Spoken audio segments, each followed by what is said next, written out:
Alrighty, it is that time again. Maybe for the last time for this game. We might be at the last session here. I think, based on how the map looks, we only have maybe like 3 or 4 battles left. Little final boss rush going on here. We're almost certainly in the last chapter.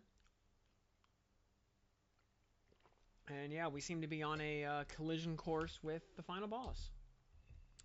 So, without further ado, I guess let's get down to it.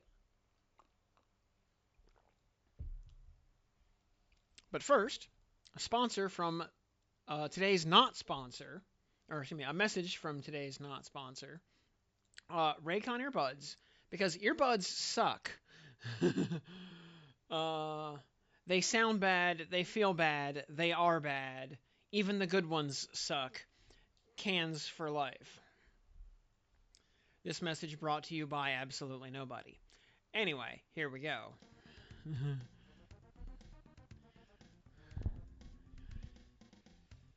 Whew.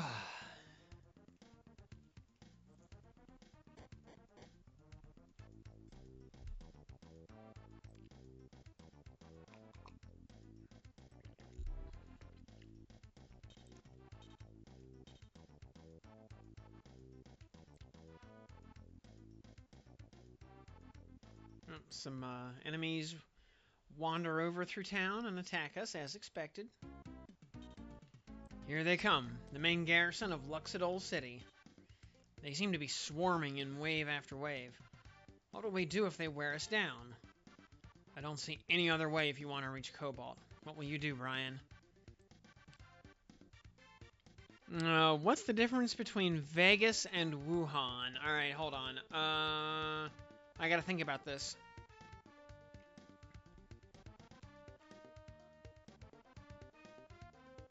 What happens in Vegas stays in Vegas.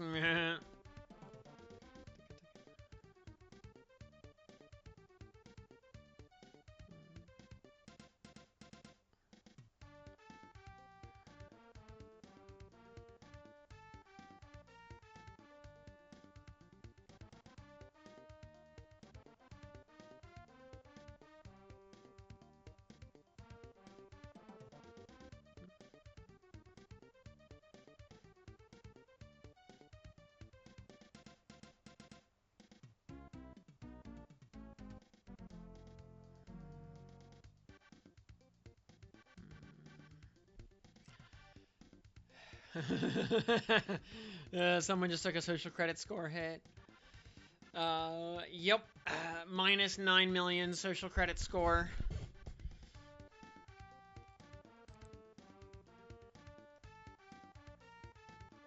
Okay, enemy troops are all over here.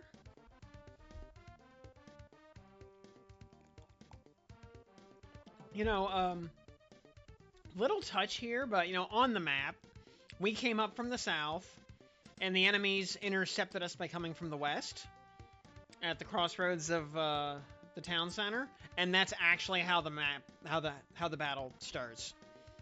You know, just a nice little piece of what's the word I'm looking for here?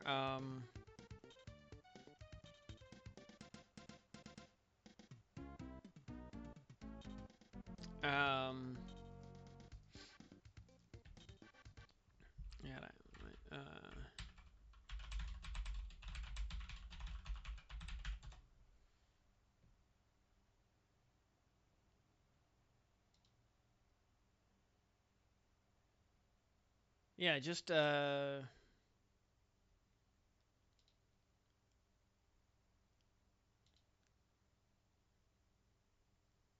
just a nice little bit of like congruence and internal consistency.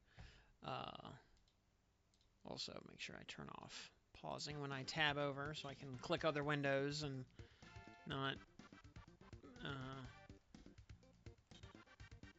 not pause the game. And we should actually look at these. Why are there mages in the front? That is a good question.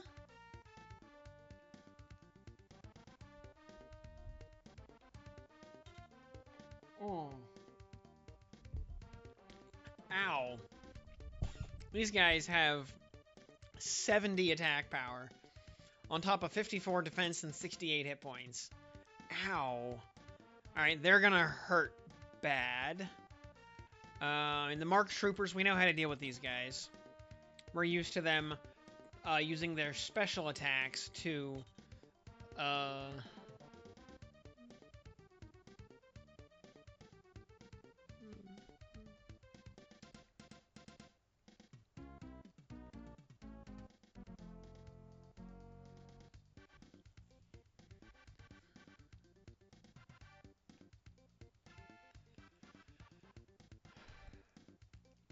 Otherwise, yeah, the mages, we're used to them. These Veil Gnats will probably get to us first because they can fly. You know, with 65 attack power, they definitely do some damage, but they are glass cannons. Honestly, yeah, these Morg Creeds are probably going to be a little spooky. They're going to take at least 2 if, like, 2 hits if one of them is a special, otherwise like 3 normal attacks to bring down with that much defense and HP.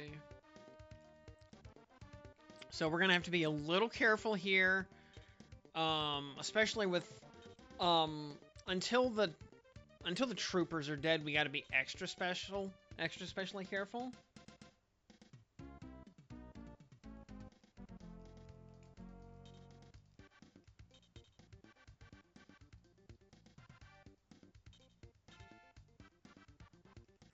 As we found out in the last battle, you know, the troopers will absolutely one-shot the non-tank characters, and if they see a kill, they'll take it. Yeah, I saw you got your brick off your second grande of the day. I'm still waiting to get my first grande brick of ever.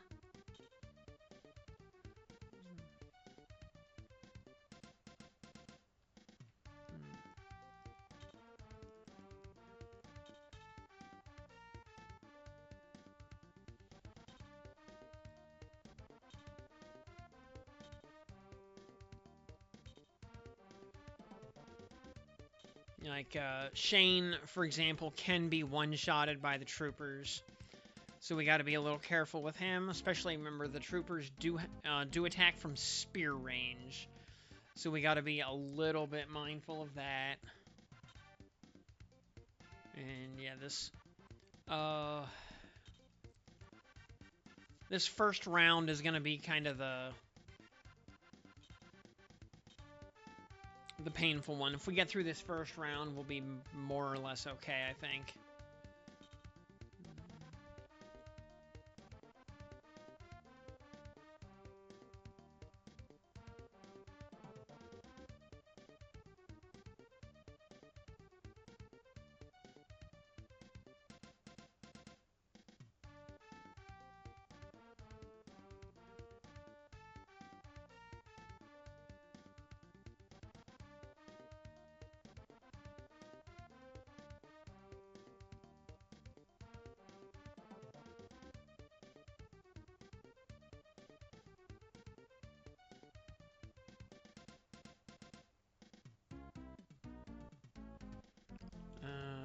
Royce, I'm pretty sure, can get one-shotted. Yeah, once we get past the troopers, though, after that, I think we're pretty much in the clear.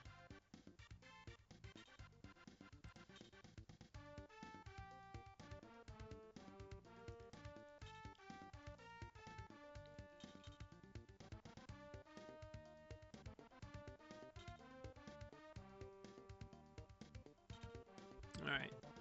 Gnats are coming in.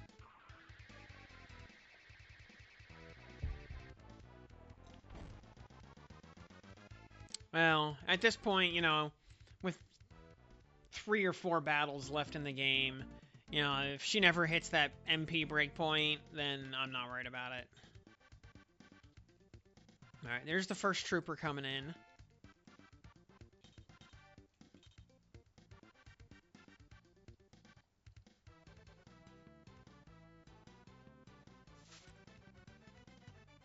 Oh, come on.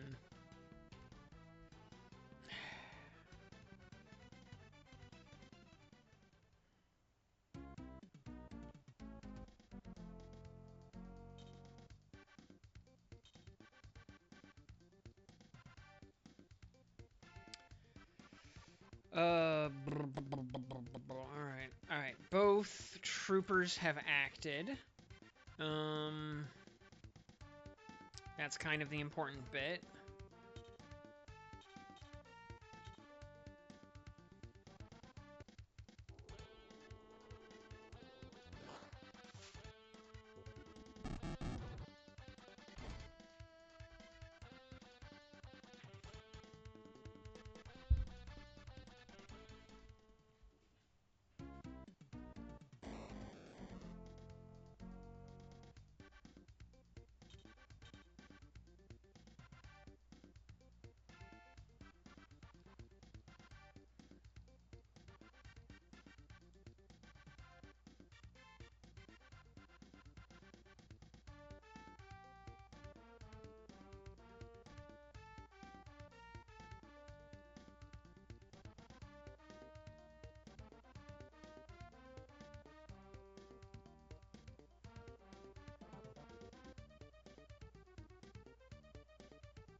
Oh, do do do do.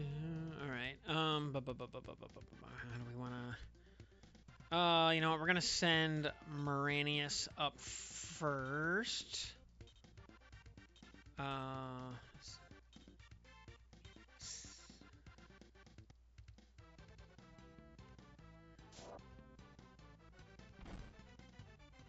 Oh.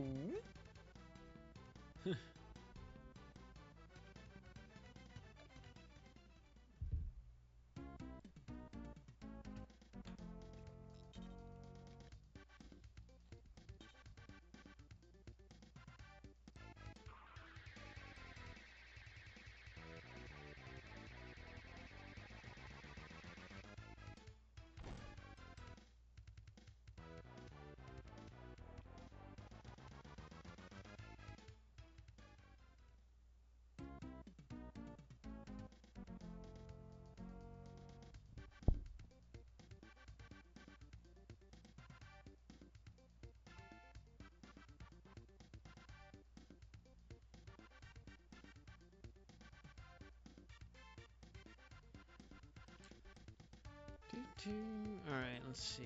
All right, we'll let Moranius tank those guys. Yeah, as long as we get the troopers dead, yeah, we should be in good shape. Oh.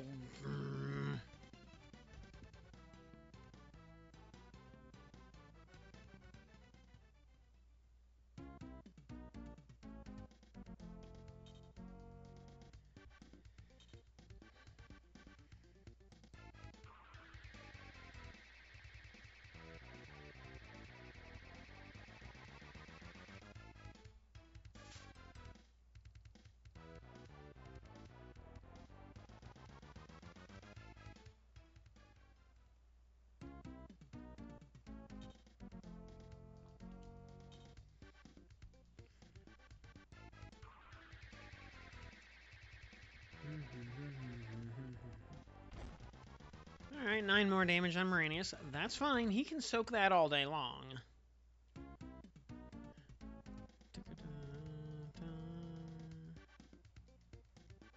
Let's see. Oh, we don't have to use the special.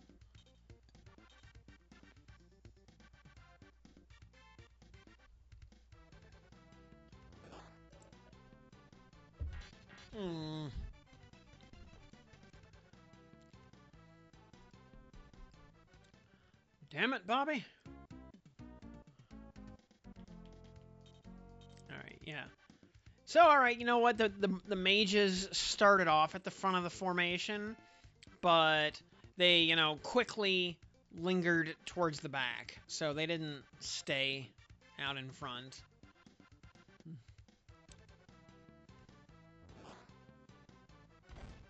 Ooh. Alright, there we go. One trooper down.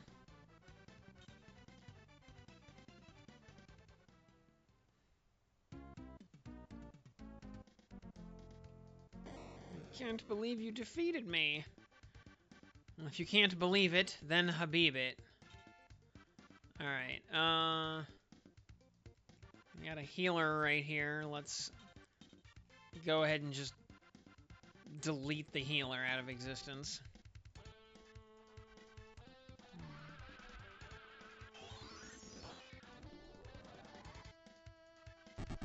$69. Nice.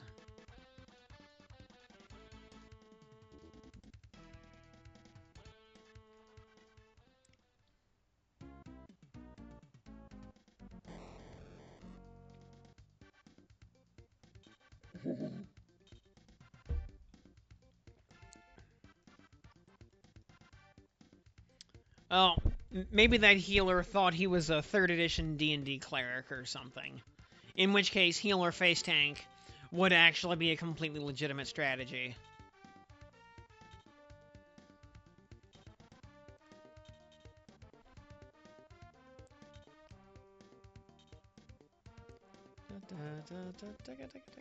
Alright, this trooper up here needs to be exterminated. Ideally sooner, or you know what? We don't have to necessarily exterminate the healer. As long as we just... Or the knight, I mean, the trooper. As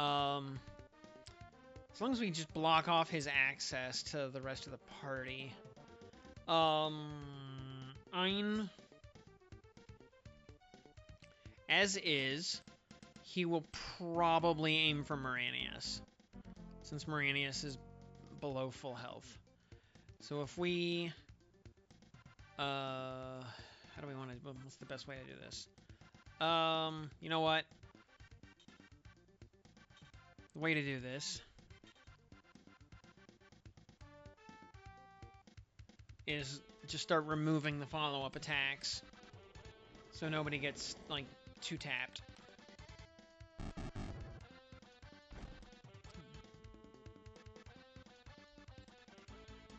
I mean, also, you know, the gnats' mobility makes them a threat, since they could just bob and weave through our formation and get to the squishies. Yep, he went for Moranius. He should only do like 14 damage, unless he gets really, really lucky and just max rolls, which of course he did. Because why would anything nice ever happen?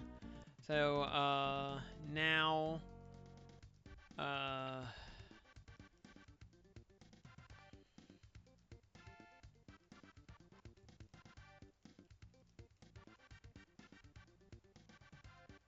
Alright, a fly will hit him for 19, or for 9 damage, which means one of these guys will probably do enough to kill him, so we need to drop a heal right now.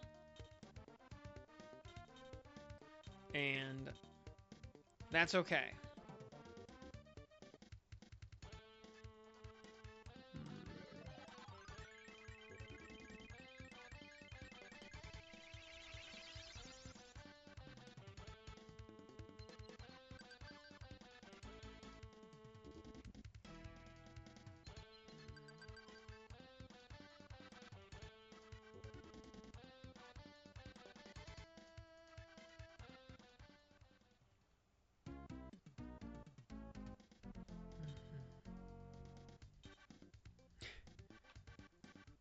Interesting that they were bypassing the wounded target to prioritize Ein.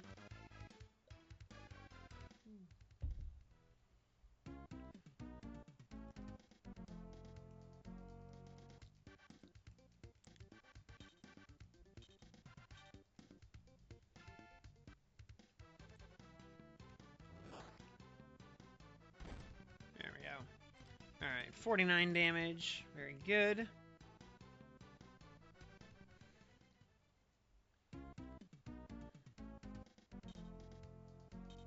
Oh yeah, and now that Ein is below full health, they really want to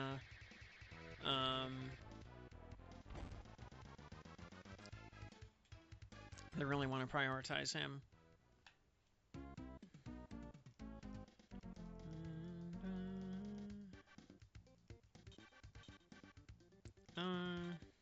Actually, use the phalanx on this gnat. Actually, the smarter thing would have been to just leave these three in the back alone and let Dan one-shot all of them simultaneously on the next round while we focus down the morgues. But, oh well. No, missed opportunity.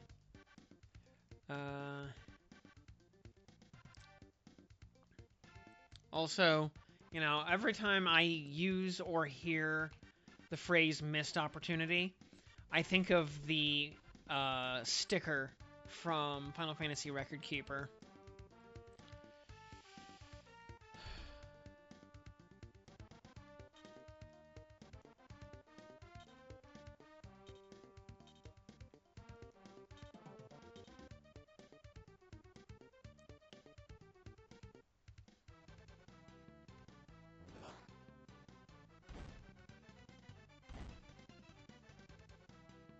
You know, as out of control as the power creep was, and as bad as the banner setup was, I do actually miss that game.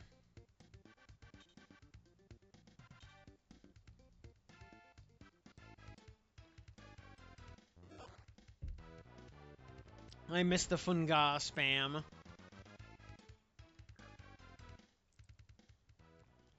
I mean, slamming your dick in a car door is better than Brave Exvius.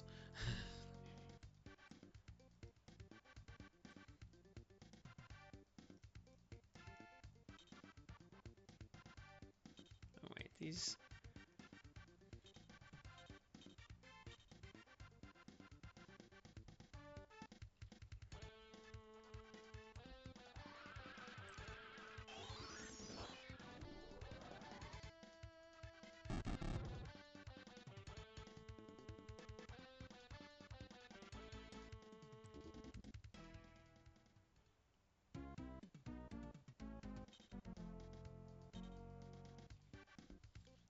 Alright, we're gonna need another heal after this.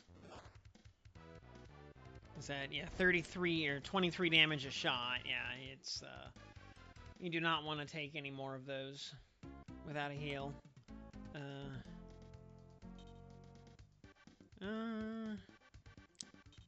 No more flying enemies other than the one that already went, right? Okay. Also, those two mages are kind of looming in the back there. I think we can get by with a remake 2 for the moment.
Alright. Alright, let's just delete the other gnat.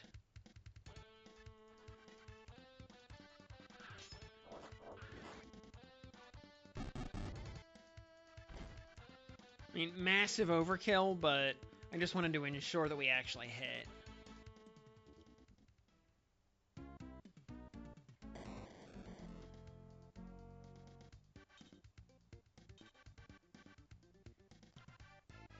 Also, yeah, let's see how hard do these hit Moranius?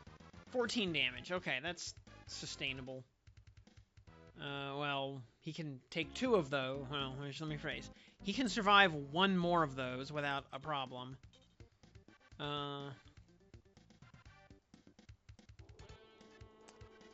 Only one thing that beats a girl with a beautiful voice. A girl who has no voice at all. Or, and Chris Brown. Also Bobby Brown. So, you know, 2 things. Yeah.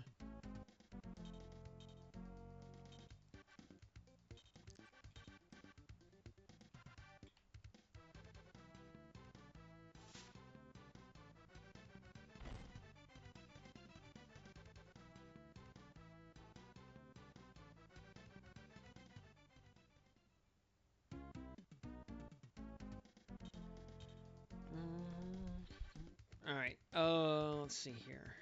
I want to say this one... No, this one tends to go first. I think. Although, I guess it's not going to really make that big a difference.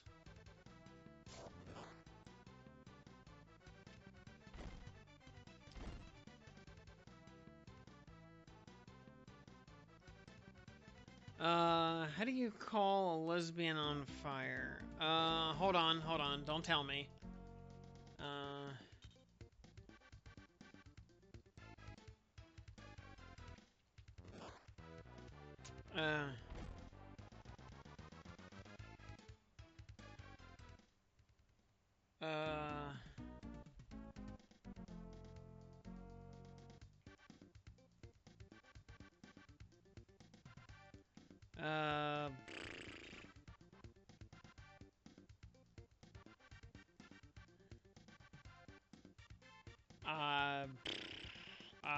I got nothing. I don't know.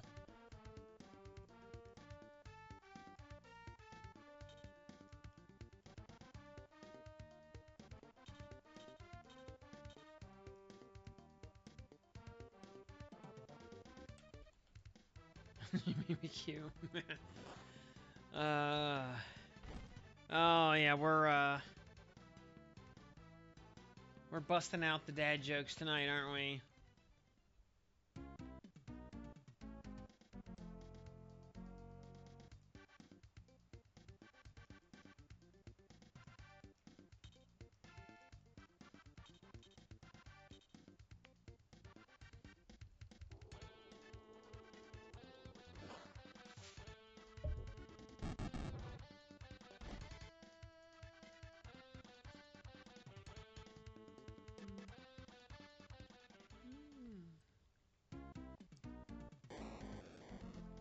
Ooh, pizza in the oven.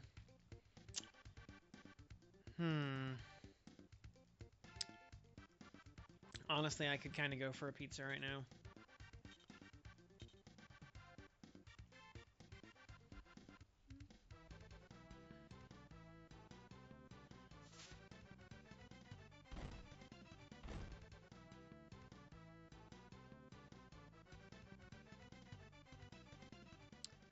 The next pizza delivery to my place, actually, there's a Pizza Hut, there's a Domino's, there used to be a Little Caesars, unfortunately it shut down, and there's a local or regional chain called Fox's Pizza Den that's really only in Pennsylvania. Out of those, you know, Fox's is pretty good, but Fox's is way too expensive for no good reason. Like, just, like, unreasonably overpriced. Not worth the price of admission. It has the advantage of being 100 feet from my front door. So I could call it in, walk over there, and back in 5 minutes. You know, it's 100 feet. So, versus the Pizza Hut and the Domino's are about a 15-minute drive away. Between Pizza Hut and Domino's, I'll say, on a more general national scale, Domino's for sure.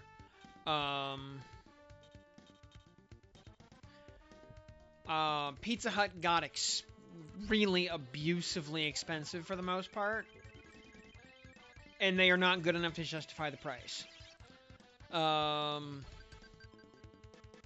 But my local Pizza Hut, like, that specific store is really good as far as Pizza Hut goes.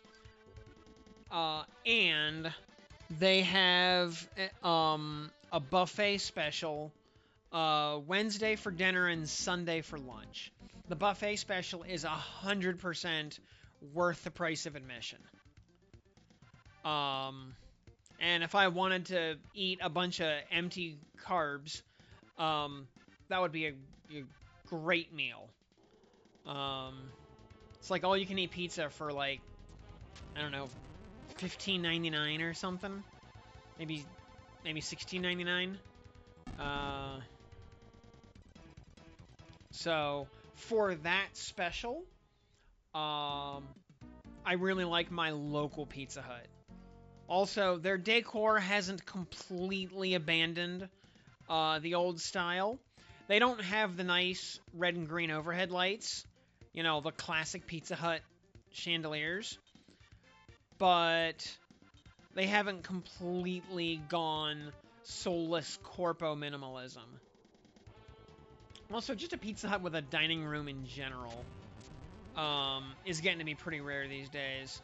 So, you know, it's in a nice, convenient location. And yeah, that I wouldn't order off the full price menu ever, but with the buffet special, sure, absolutely. Which leaves the Domino's. Now, the Domino's, unfortunately, is just in a really inconvenient location for me. It's further away than the Pizza Hut. Not really by that much, but just in a kind of inefficient way to get to.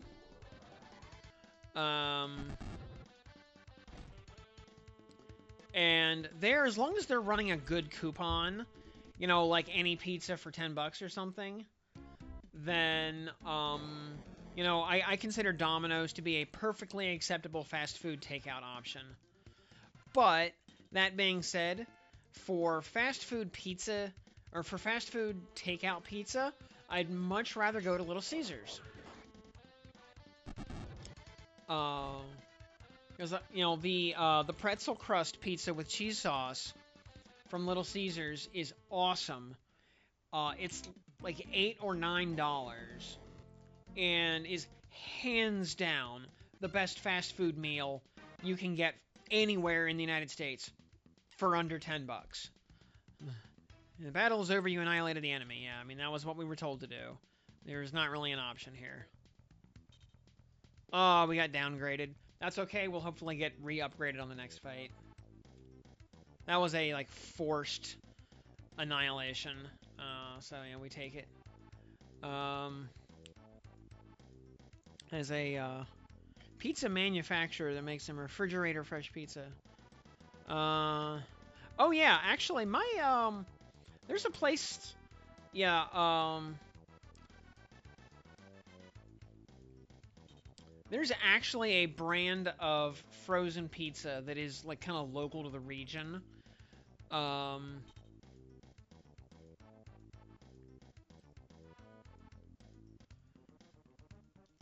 That is actually really good.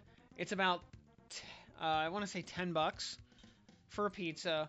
There is no crap in that thing, which means it has a fairly short shelf life for frozen pizza, which is fine. I buy it, I bring it home, I heat it up, and I eat it. It's not gonna go bad. Their meat lover pizza is actually really good.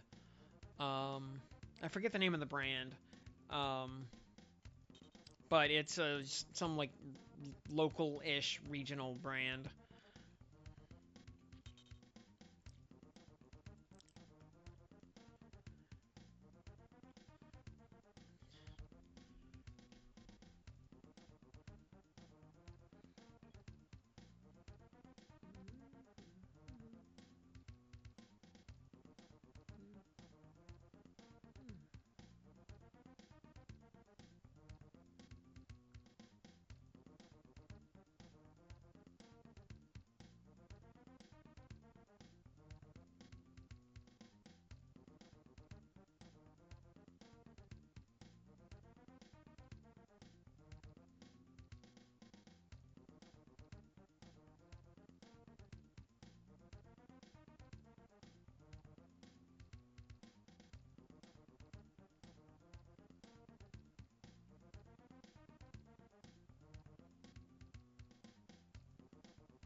And as far yeah for non-frozen take and bake is the kind of the colloquial term in America for non-frozen um,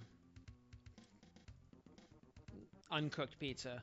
Um, the only I mean there's really nothing interesting in the area. I mean you could get there's some like okay take and bakes from Walmart, but they taste fine, but they are full of all kinds of really gnarly chemical preservatives and whatnot. They're not good. I would not put that in my body.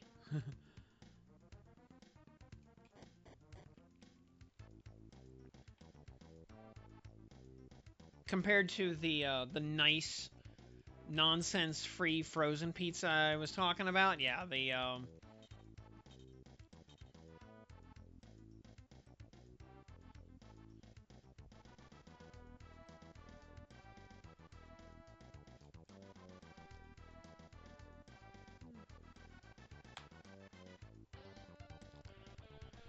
ooh, climactic battle music here. Oh, hey, it's Chaos from Shining Force 1.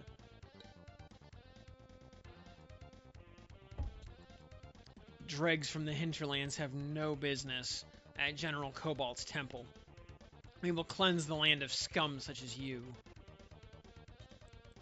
It's more of those infernal pre-programmed androids. These seem different somehow. Be careful. Destroy all of these enemies and enter Cobalt's lair. I'm with you all the way to the end.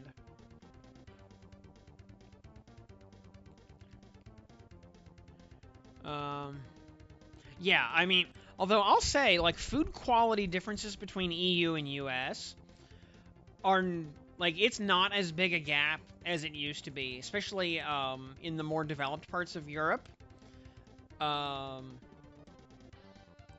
where uh, co- your and Europe collectively, I'm not speaking any one specific country here, your food industry has been catching up to the United States, realizing you can take all of the actual food out of your food and replace it with filler, and just pocket the, the difference on production cost, and then upcharge consumers for the whole food version that is actually made out of food instead of made out of poison. Um, I remember when I was living in France, for example, the country that, is the historical food capital of the world, maybe. One of the great culinary traditions of Western civilization. And even there, um, the food, like, going to the grocery store, I had to really, like, study the ingredient list just to find a stick of butter that was actually made out of butter instead of mostly being some kind of vegetable oil. Compared to the very first time I ever went to Europe back in, I don't know, 15 some odd years ago, you could, butter was just butter, especially in France. But when I was living there, times had changed. It had been, a few years, and times had changed, and I noticed that a stick of butter could be labeled as butter as long as it was only 49% vegetable oil. As soon as it was 51% vegetable oil, suddenly they had to start calling it margarine.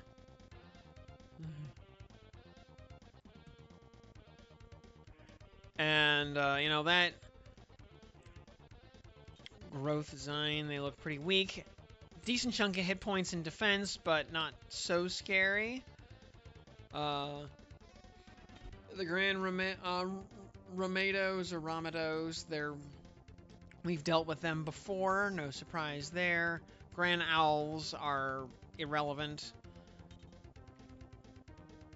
Oh, it's actually Colossus. Okay. I mean, he's definitely like mini boss quality. So, alright, we're not gonna disrespect him too much. He's got some kind of special attack also, probably a laser or something. Also, basically magic immune. Even lightning is not gonna land on him.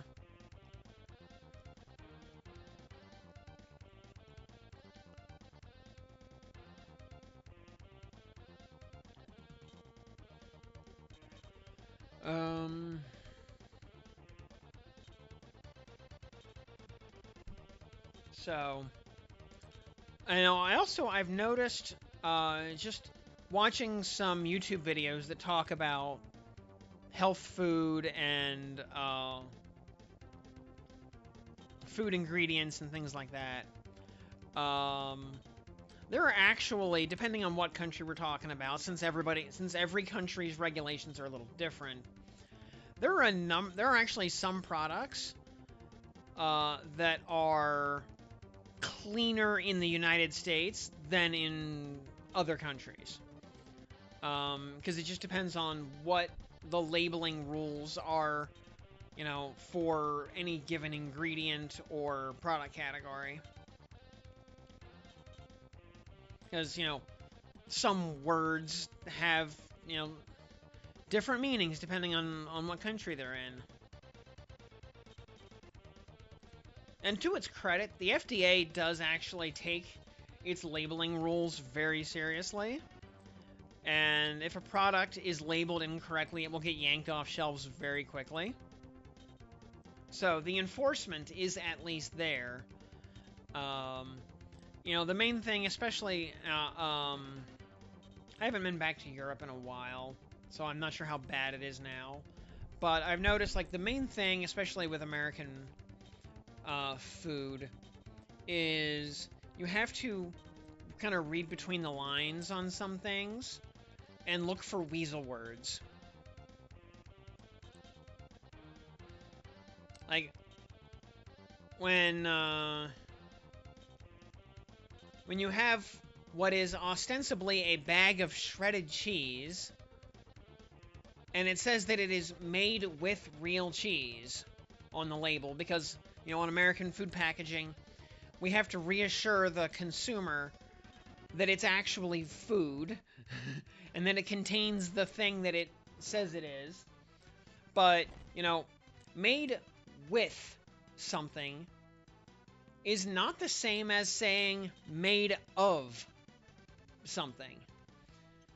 When a bag of shredded cheese is made with real cheese, well, like, shouldn't it be made of real cheese? Like, what else is there for it to be made of besides cheese?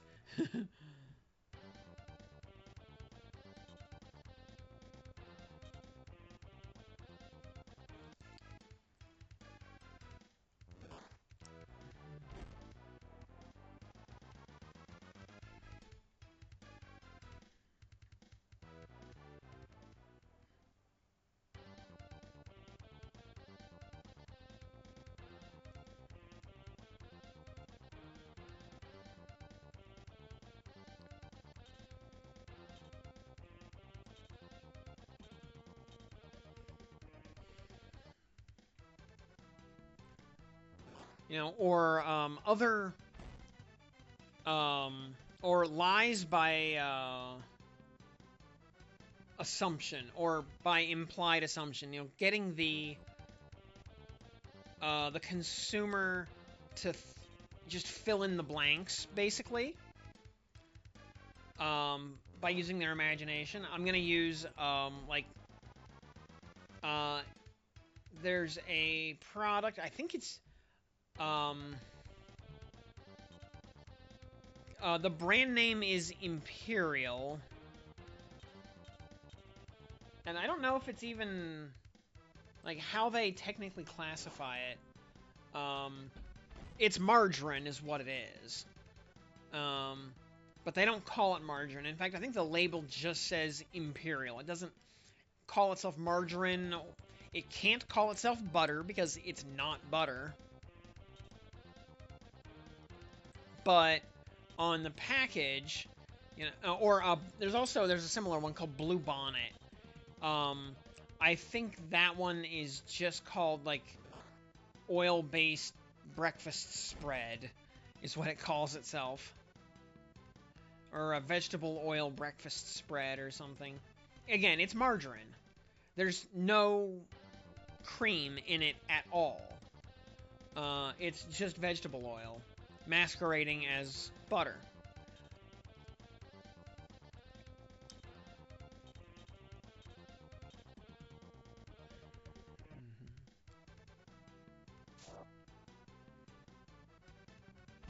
Super critical.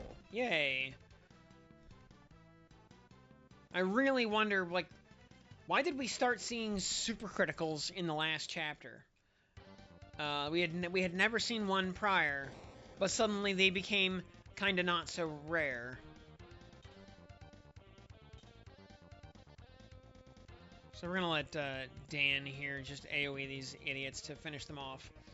And yeah, Blue Bonnet especially. The package just says Blue Bonnet, and it has a picture of some pancakes with a, little square of what looks like butter.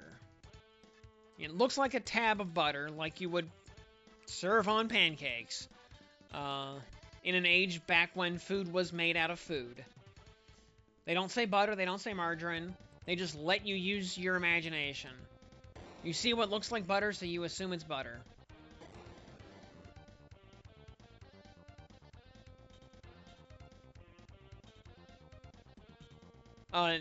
Neo and Siete Radiance on caps. I would have to actually double check that. Do those take M3 animas? I think they do. I think M3 animas are like one of those, like the first or second step. Then the answer is no, because I don't even have enough M3 animas to do the to unlock origin classes. I might have enough Tiamat animas for that, but that's it.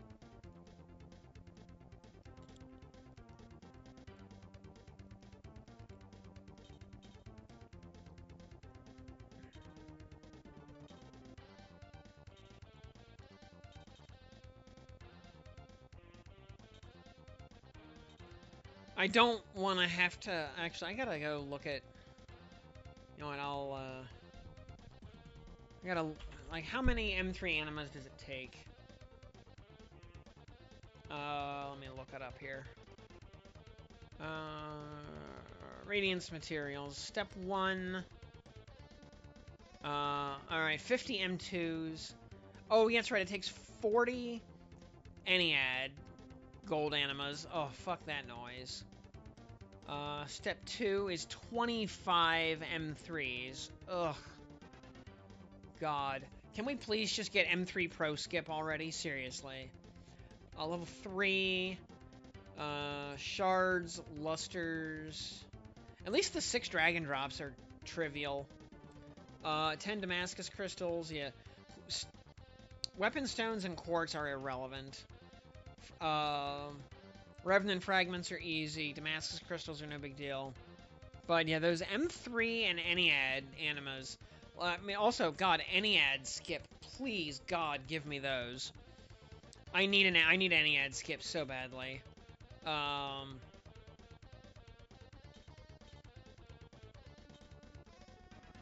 like it's not that the raid. I mean, any ad raids are super easy and not super time consuming, but everything that uses the drops from those needs so freaking many of them.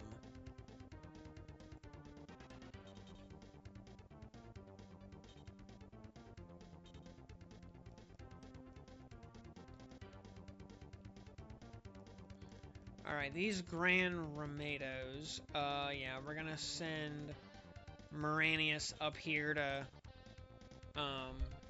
go eat those hits.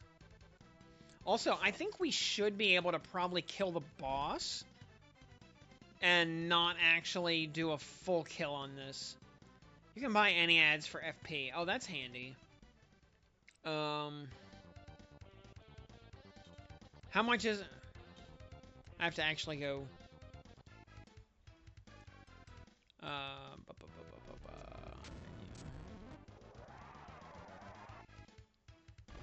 Ooh, he aimed for Chris. Ow. Of course, he just... FP, what's the exchange ratio on these? I'm sure it's not good.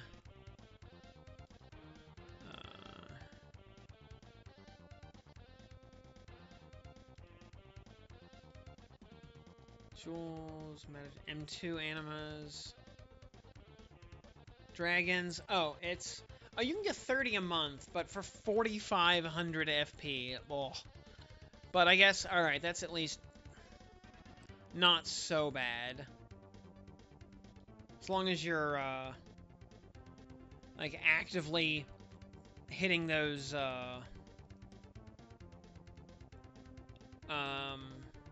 those FP-bearing raids.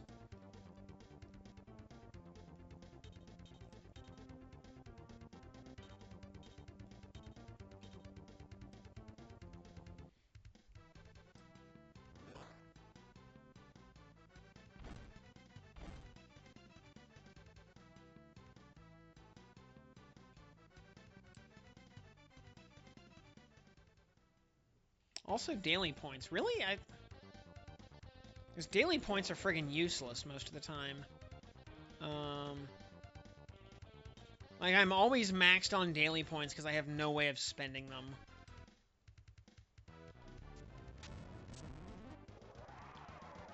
Though, oof. Also, yeah, Chris is down very low. Yeah, a bunch of distinctions. Oh, that's right. You can get 5 a month for the any ads. Okay, that's at least something. It's like the one useful thing to do with friend point or daily points.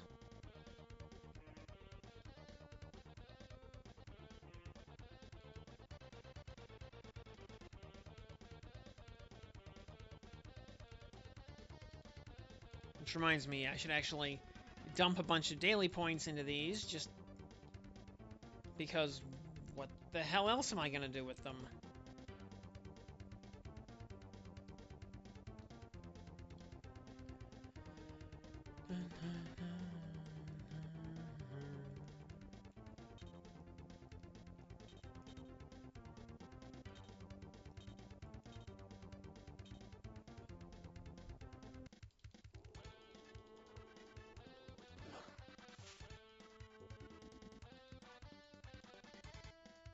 Oh, hey, my adventure was a success. Huzzah.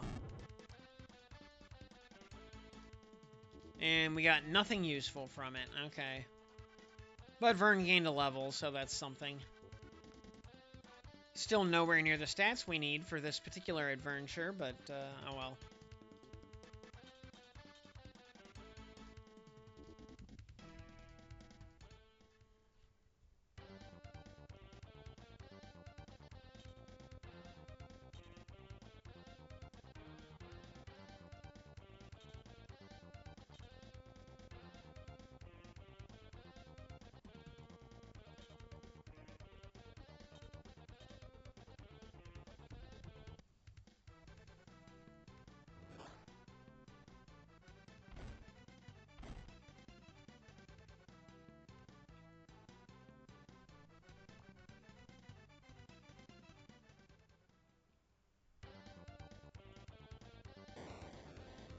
I mean, other than Fjunf, Radiance upgrades are just not allowed to be good, so I'm not super worried about it.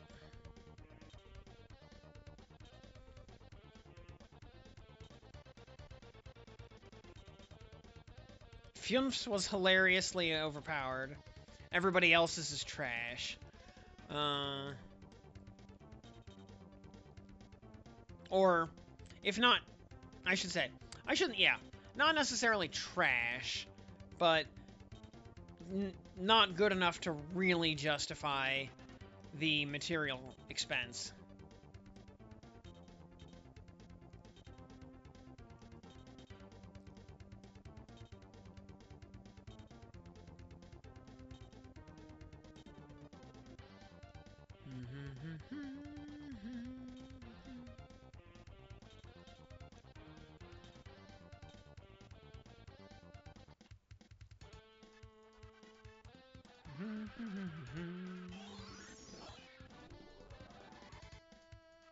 Bonk.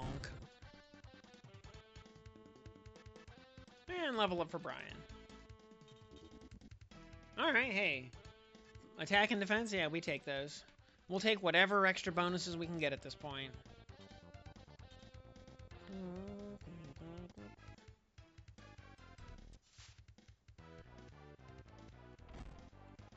Blech. Nice try, idiot.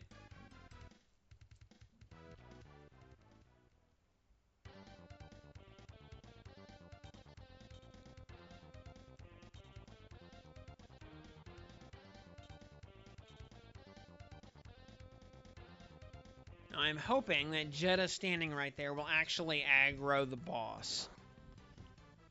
And cause him to come a little closer. I'm also hoping that killing the boss does actually end the battle and give us some good boy points back.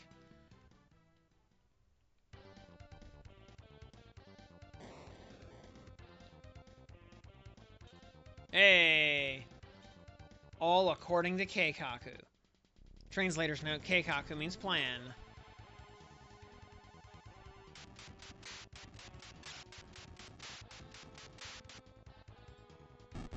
$27 damage. No big deal there. 48 damage. Okay, that is a little bit more scary. Jeddah is going to need to retreat ASAP, actually.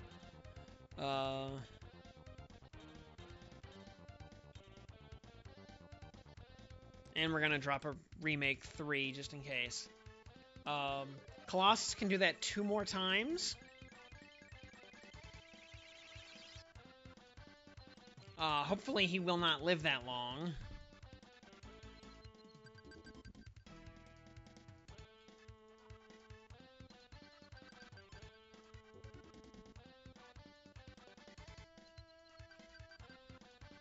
But yeah, even after getting healed, he is still in range of just getting killed by that.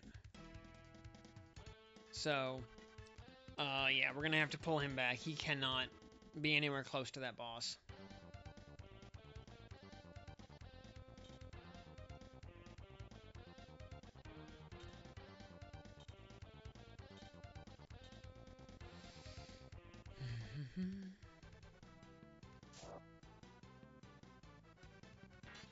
Critical hit. Situation critical. 14 damage. Okay.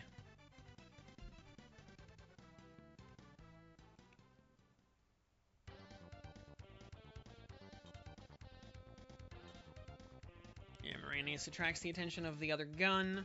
That's fine. This will do basically nothing to him. Yeah, 9 damage. Whatever.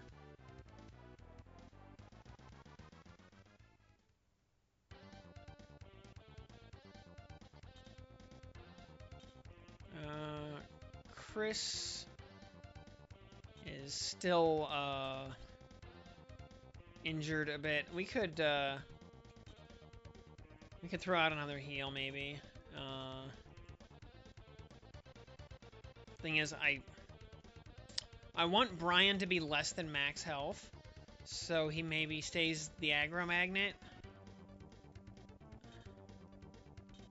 On the other hand, Chris is also at the point where I am worried about his continued survival. That's okay. We'll drop a Cure 2 on Chris, and that should get him soundly above imminent death range.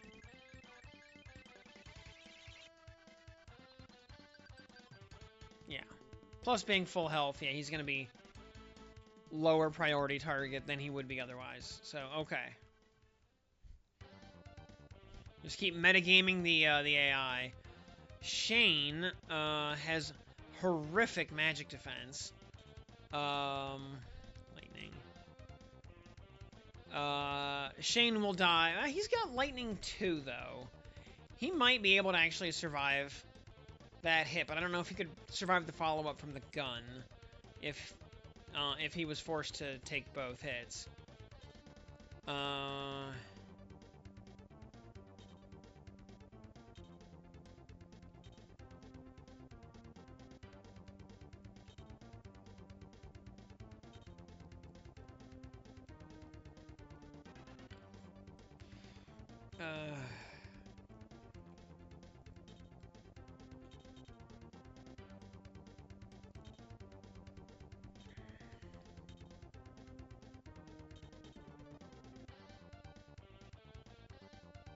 Alright, here's where we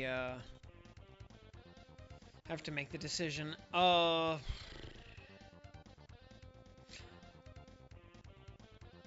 will keep him in, like, follow-up range to maybe do something if the opportunity arises.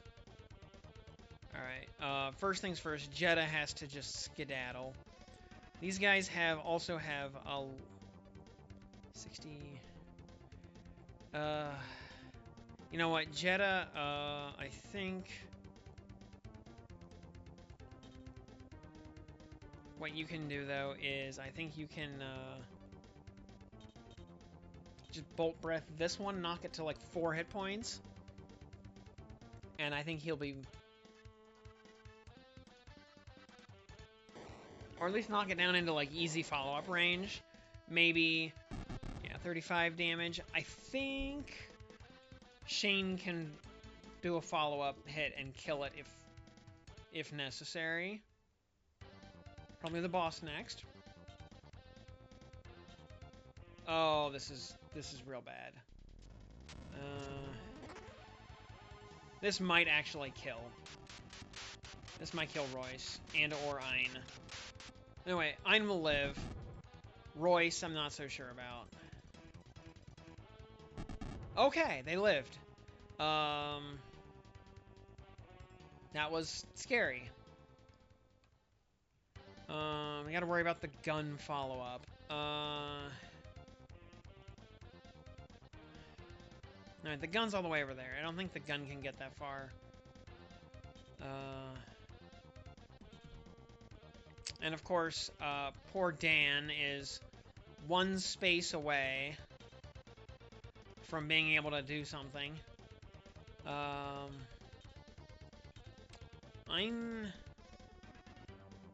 The gun won't kill Ein. I know for a fact. I think we can just murder Colossus here. Whoa. Yeah, 29.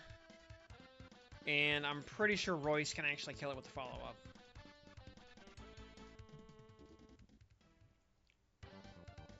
Gun's gonna go next, yep. It hits Ein. That's fine. It's not gonna kill. It'll knock him down into the danger zone, but it won't kill. Oh, pfft, it did 4 whole damage. Get wrecked, idiot. Here I was worried for nothing. Alright, this should kill Colossus. Which will hopefully just end the battle. Yep, perfect. Only 20 XP for killing that boss? Really? Really? Oh, whatever. Crisis limit function suspended. Oh, that was not the end of the battle. I guess this is a mandatory kill them all fight. Okay. Well, how about that?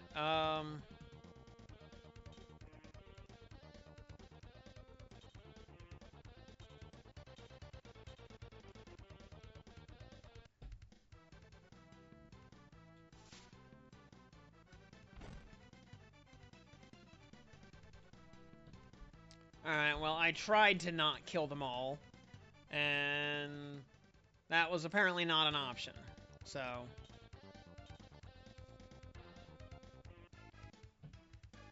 this is what I get for trying to be merciful. Ah, nice try. Jetta blocked the laser.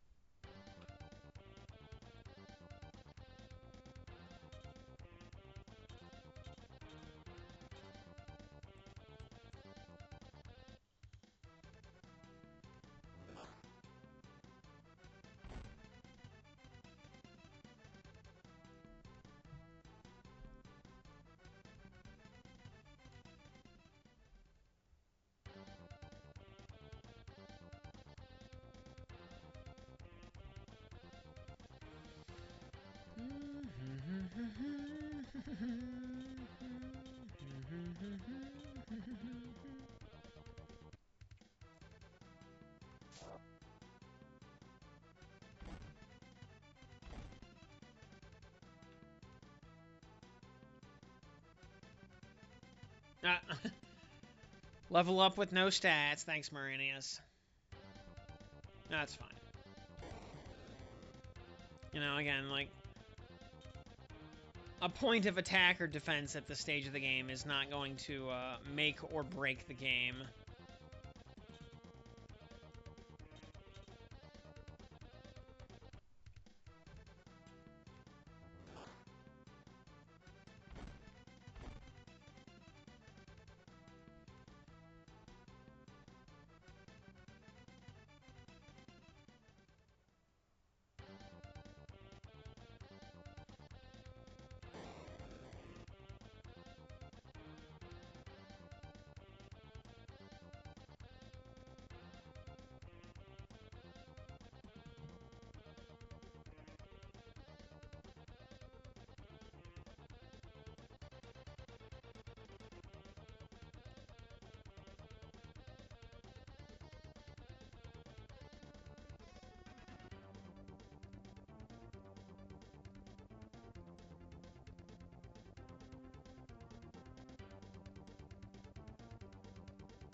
Alright, can Jetta delete one of these idiots?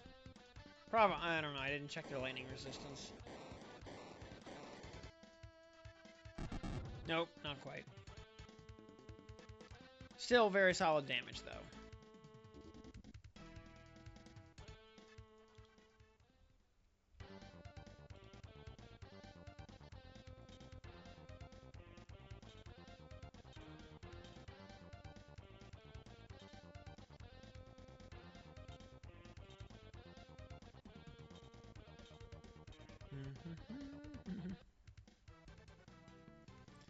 Yeah. Bonk.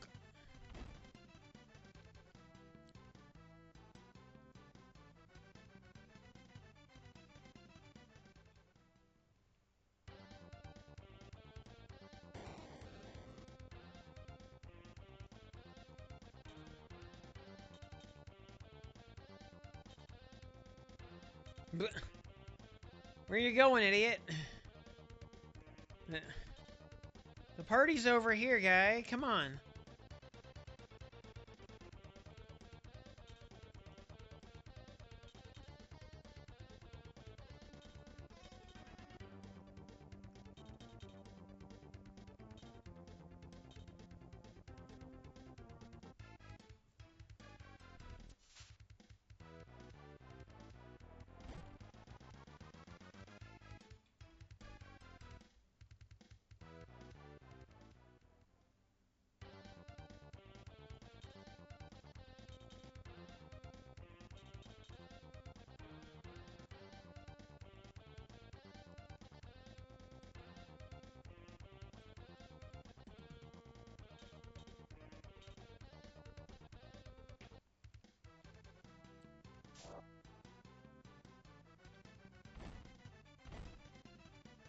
Alright. 30 XP for Moranius.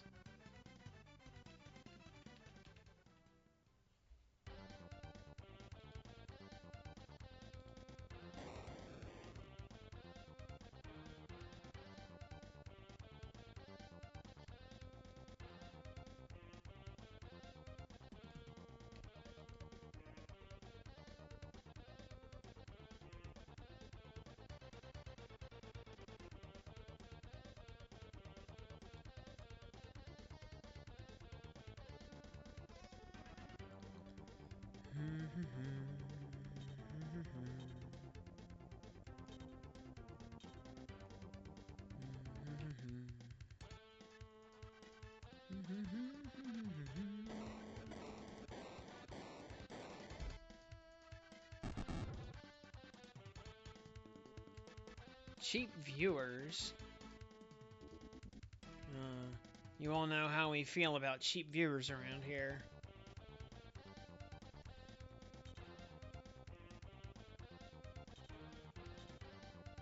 Alright, this should end the battle right here, unless we miss. Bonk.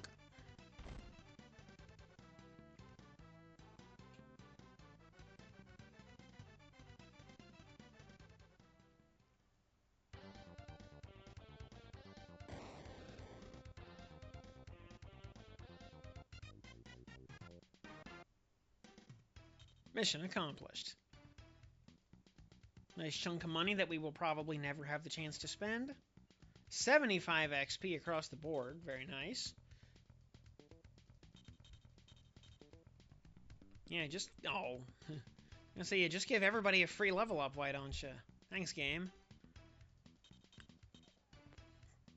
Now, can we get our emblem upgraded again? That would sure be nice.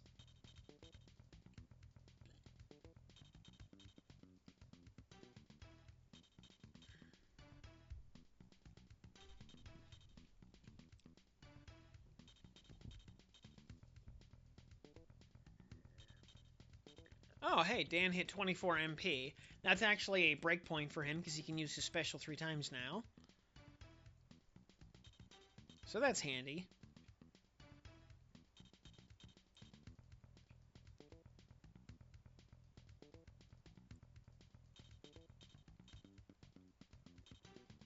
And we got our emblem back. Huzzah!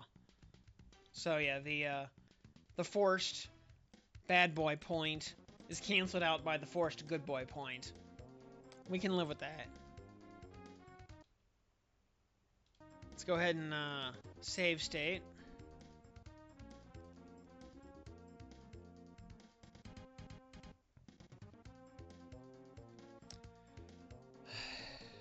Alright. This will probably be like the second to last boss right here. Because we've got one more Commodore to fight, I'm pretty sure. This is it. Commander Kome. I don't know how this will play out. In case you wish to, you are carrying the banner of the Arcadian army. As I said, I'm with you until the end. No matter what Cobalt might do, try not to destroy innocent life with that evil sword. So far, I've been able to control its power, and, So, it's you again. You rebels have traveled all this way for nothing. Incredible! Make your point, interloper. My point is your presumption of authority and the inevitability of imposing your will. In my position, how could I possibly behave otherwise? Don't you see?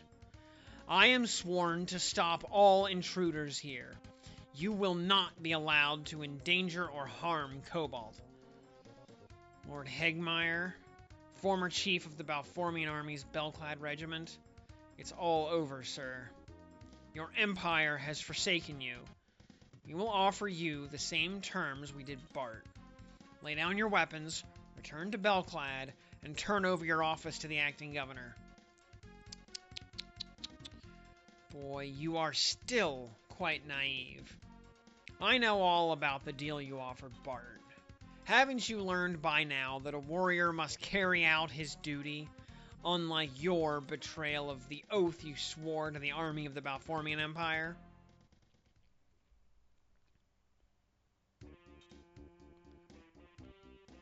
What do you say to that, Brian? Technically, we still have orders to kill you on sight. Sir, an oath is a matter of honor, but when a country and its leaders act with perfidy... Nice 50-cent word there, by the way.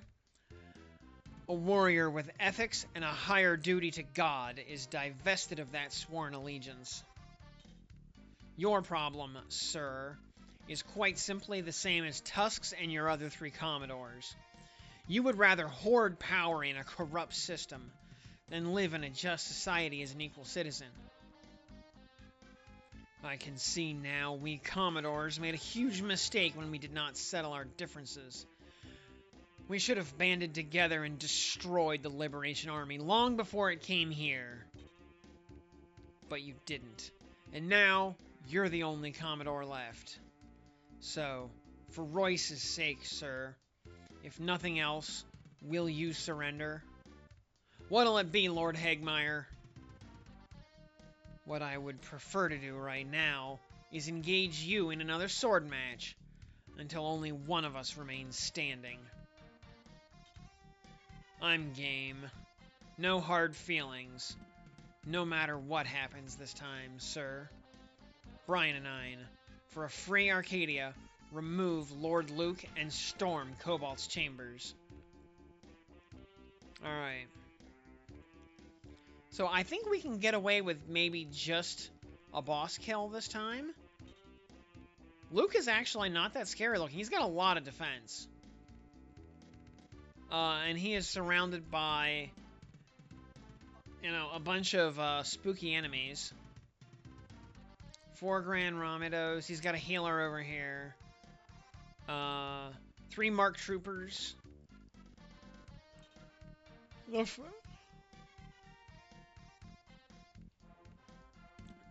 Feg Stots at the back are irrelevant. They are just meat shields, and not even good ones. So, it sure looks like we can probably just bum rush Luke and take him out and move on.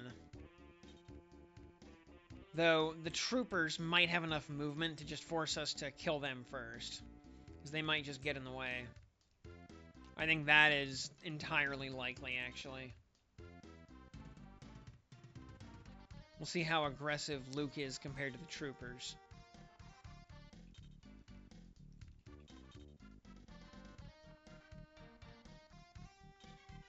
Alright, he's not moving up just yet.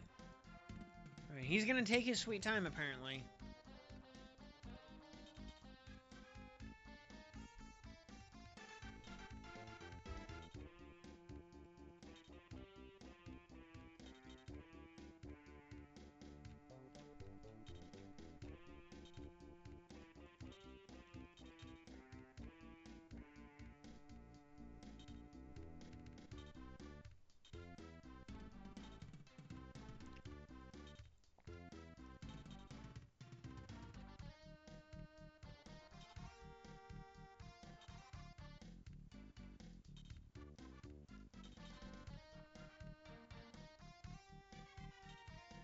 Alright, most of the enemies are going that way. That's good. We will go the other way, and hopefully end up aggroing Luke, pulling him to the front, and just bum rushing him.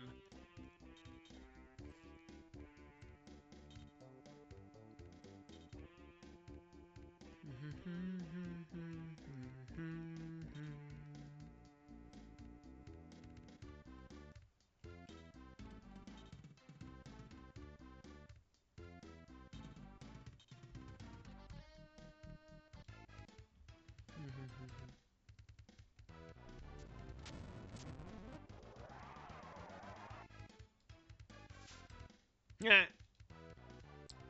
Yeah, nice try.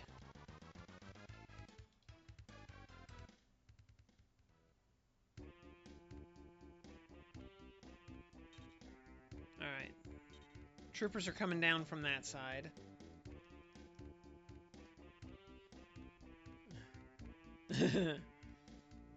Carl with sunglasses.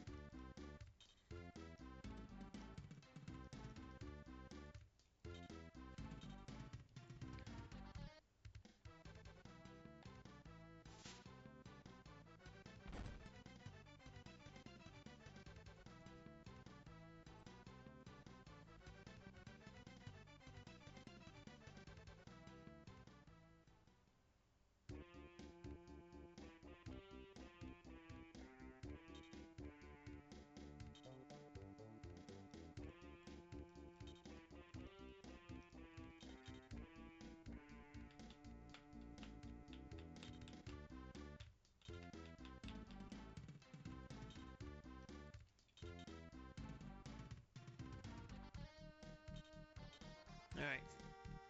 Boss still not budging.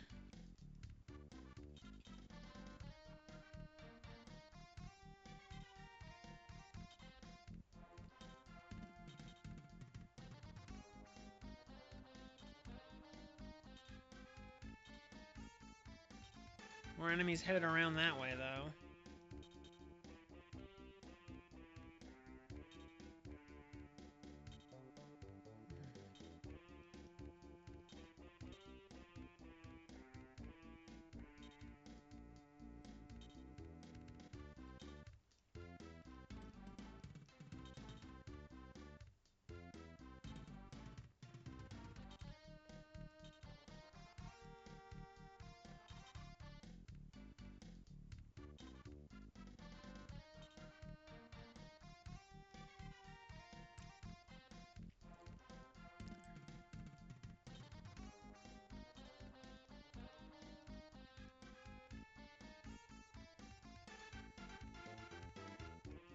Ah, actually, I have a good idea. We're going to send Moranius up over here to hopefully actually lure the healer over here to heal the gun. So we can then spike the healer.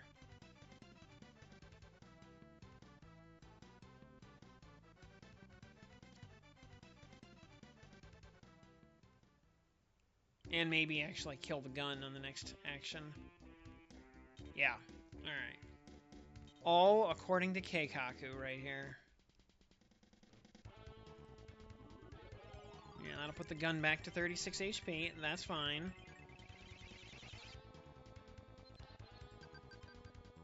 And one good special attack can kill that healer in one hit. So, we can get rid of him very easily. Yep, and gun shoots Brian. That's okay.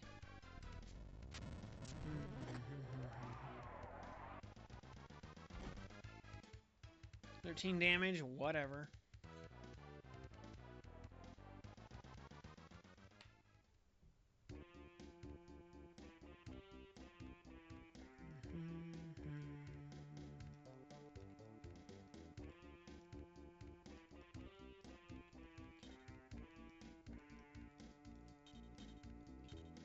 Alright, this will delete the gun easily.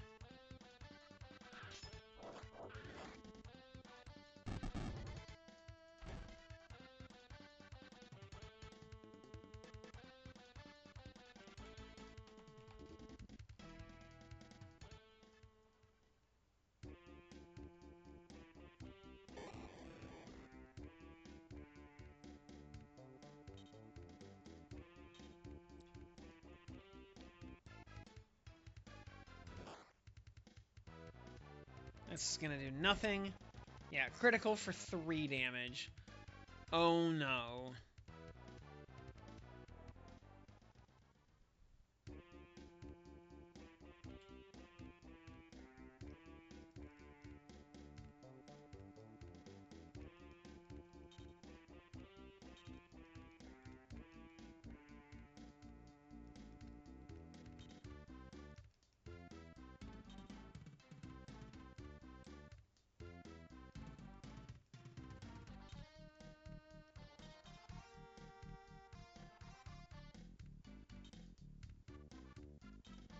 Ooh. These guys may actually line themselves up for Dan to just demolish them with an AoE. I hope that is how that plays out, actually.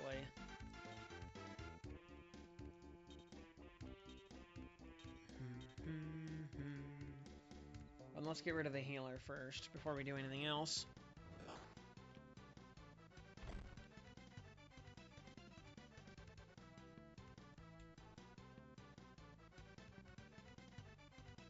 Yeah, like one bad boy point would knock us back into the Valkyrie, I think.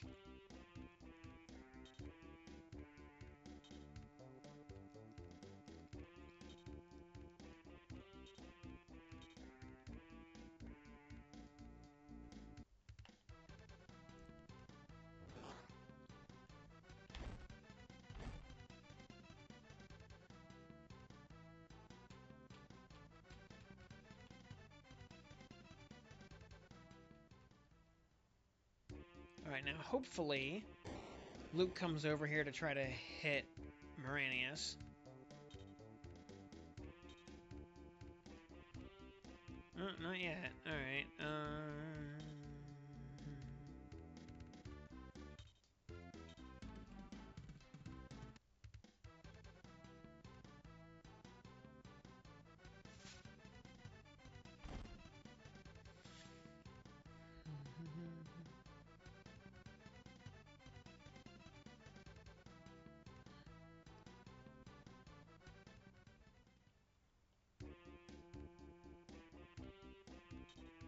Nope, still no action on that front.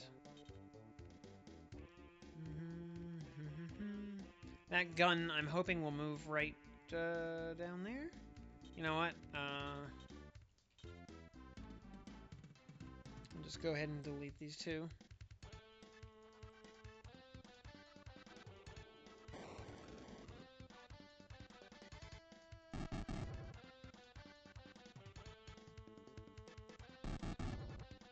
Dan can probably hold the back line pretty much by himself.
we'll have Dan actually just smack those two on the next round. I don't really want Royce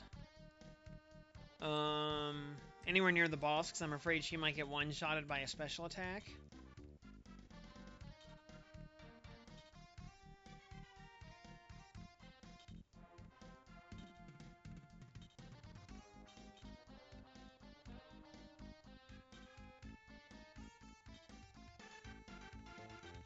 So I'm going to keep her in kind of like the rear echelon space where she can finish off other enemies over there and protect the healers without being like the prime target. Alright, can we get to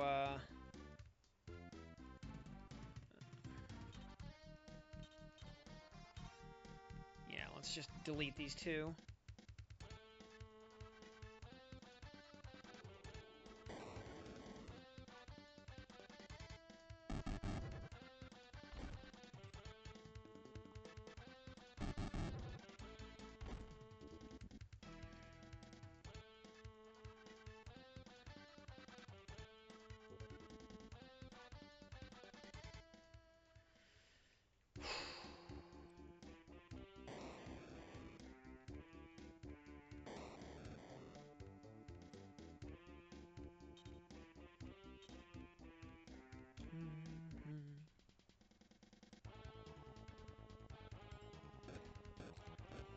And this won't do much.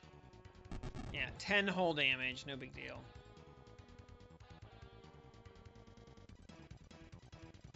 Dan's gonna MVP this fight by holding the entire back line.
Come on, take the bait. Ooh, he's got some range. Now, how hard does this hit? His Aura Blade special. Holy!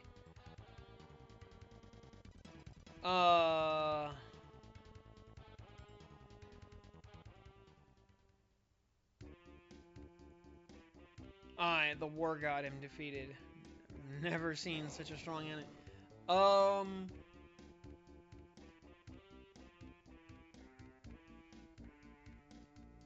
We're gonna reset, of course. I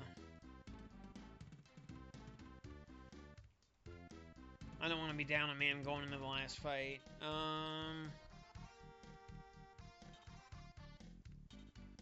52 damage to Moranius. I wonder if it just does that much damage. Period. We're gonna play this out a little bit just for testing purposes. Fortunately, that is a single target attack. And, man, it did 1 more HP than Moranius had.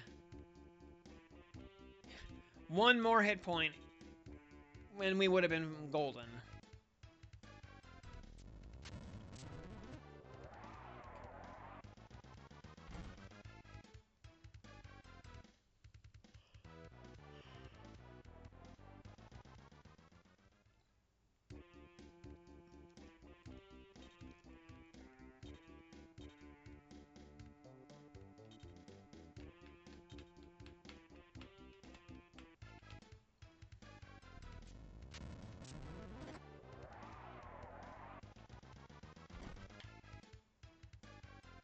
Okay, now we gotta drop a heal, because we should assume... So how much MP does that cost him? 12. He can do that 4 times. Good lord.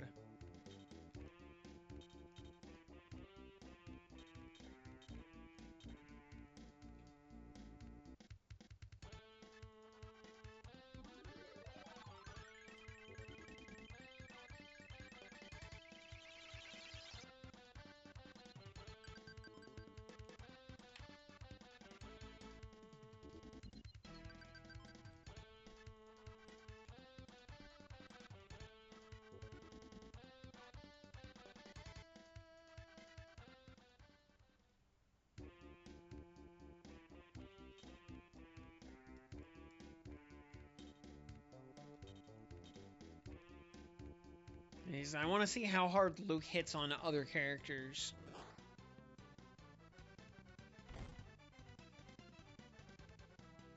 I mean, he's easy enough to kill.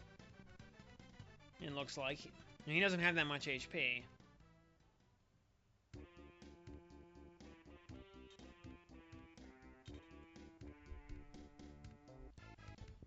Yeah, we'll just fast forward that, because we're going to end up resetting anyway.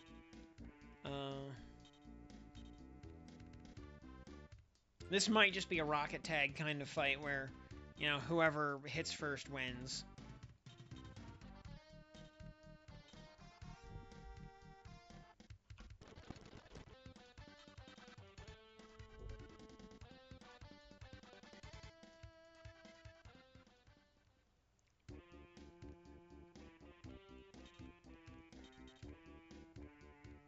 So yeah, we're gonna let him go again, even though we could probably just kill him right now.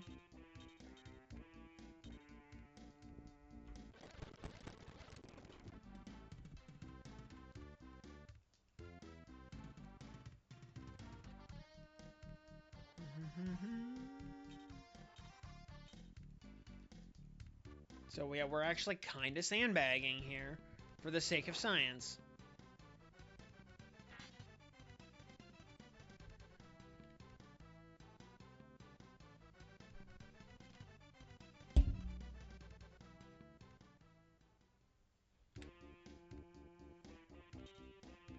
Yeah, how much does he do to Brian is the big question.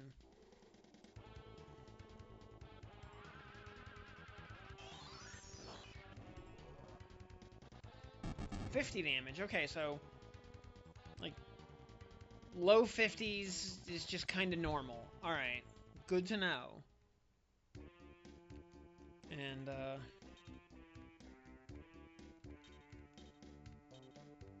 let's see how much Wave Impulse does.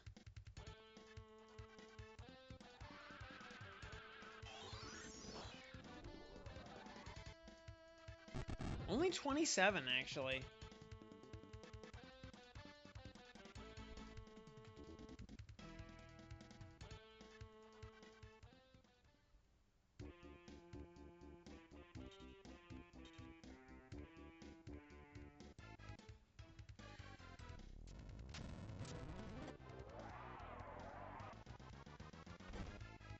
And yeah, 13 from the Grand Ramido. Okay, so...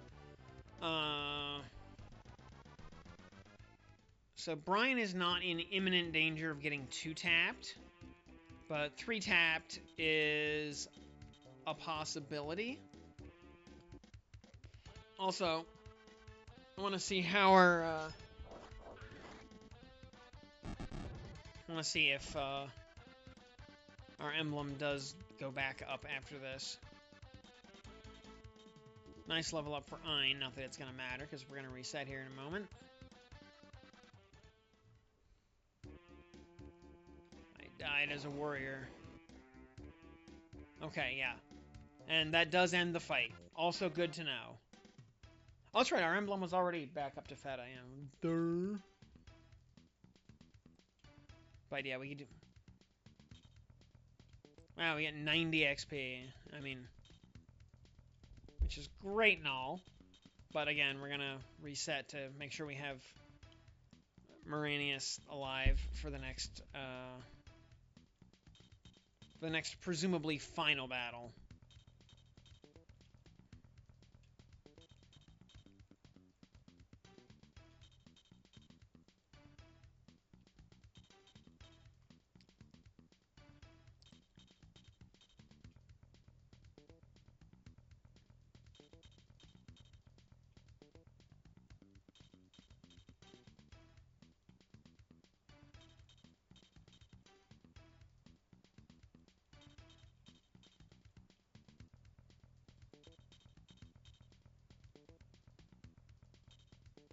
Okay, yeah, Emblem is not going to get downgraded.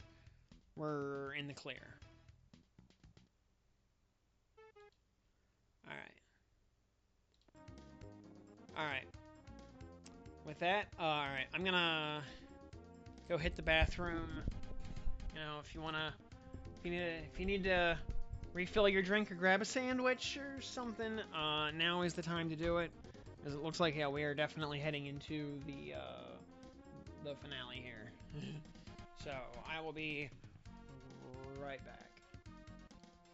Alrighty, and we're back. Did you, what do we got in chat? Live in an alternate dimension.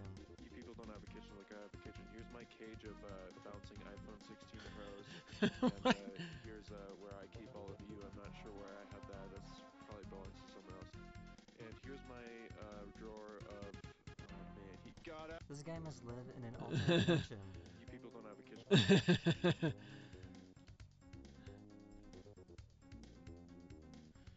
I mean, I don't have a cabinet full of bouncing iPhone 16s, but I do have a cabinet full of bouncing razors, because I'm a little bit of a hipster like that. And yeah, I thought everybody had something like that. I don't think I have any, like, SCPs in my kitchen. I mean, I don't think so. But, you know, you never know. You know, the scary part really is not knowing if something is an SCP or not.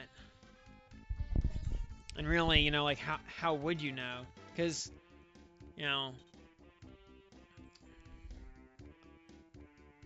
Because if you already knew it was an SCP, then it's already probably too late.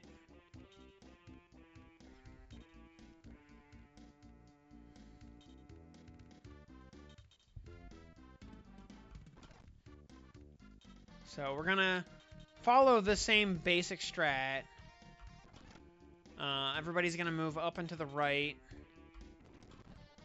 Dan's gonna hold the line in the rear guard.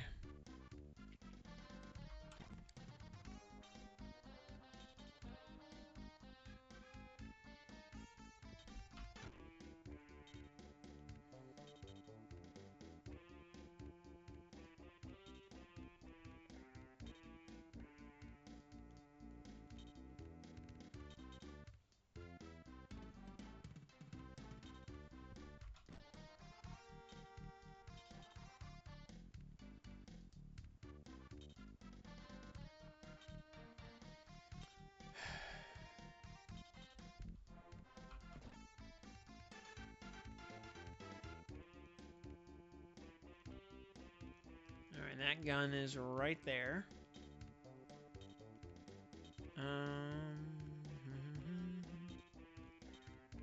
Alright, Shane can do this.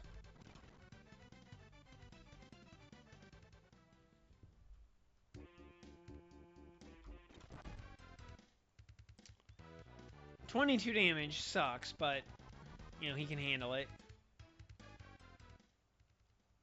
That's probably the only hit Shane can survive in this whole battle.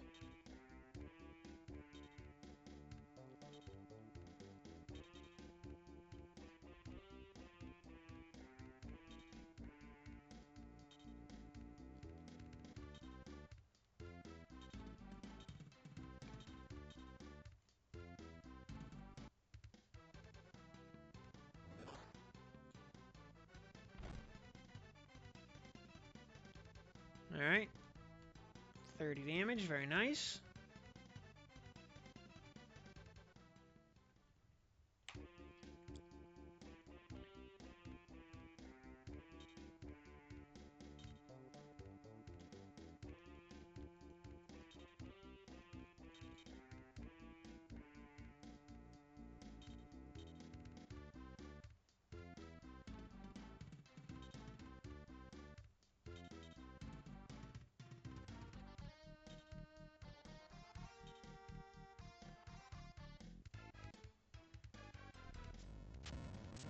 Mm-hmm. 19 damage. Ugh.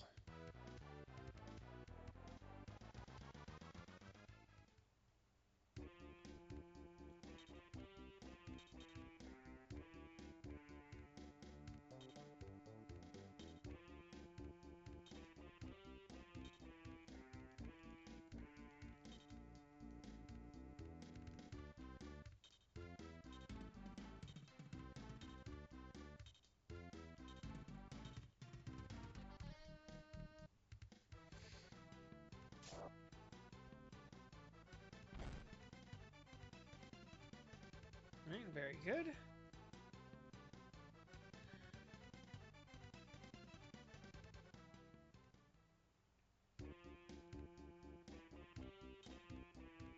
Yeah, healer comes down. That's what I was expecting.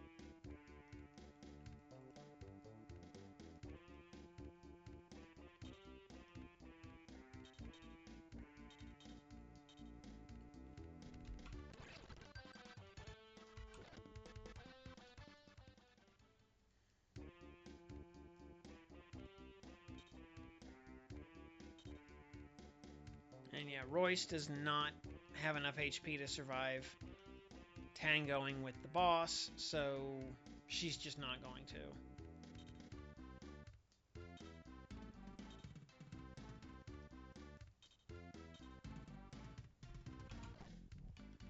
Alright,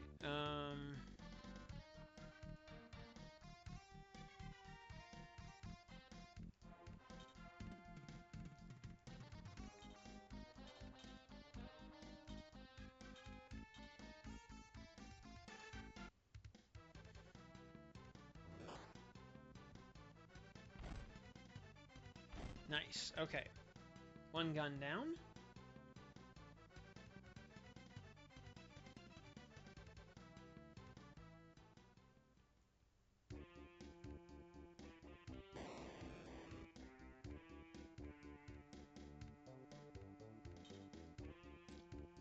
Ooh, the knights are actually coming over this way.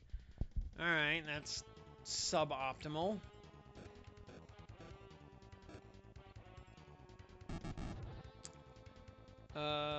Shit. Shit. That's very bad. So now we gotta... Yup, that's a reset.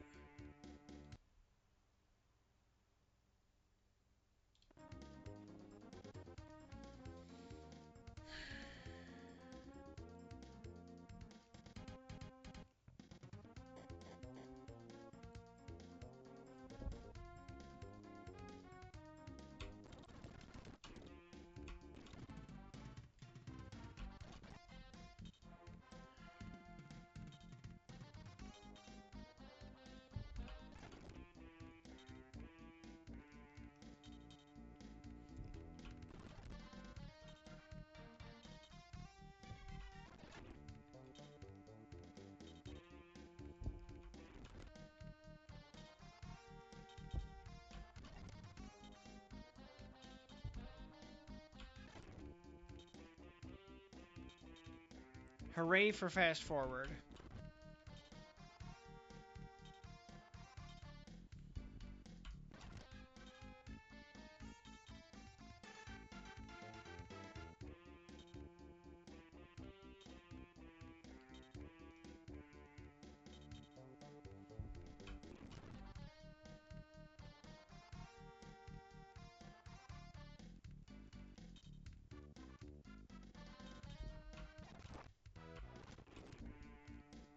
Oh, hey, that first gun actually came down to greet us. That's very handy.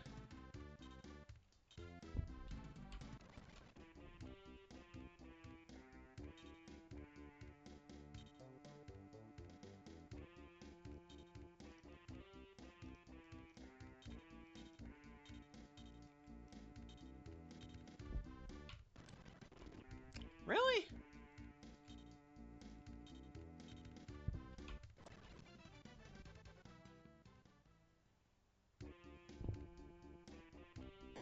Alright. One gun removed.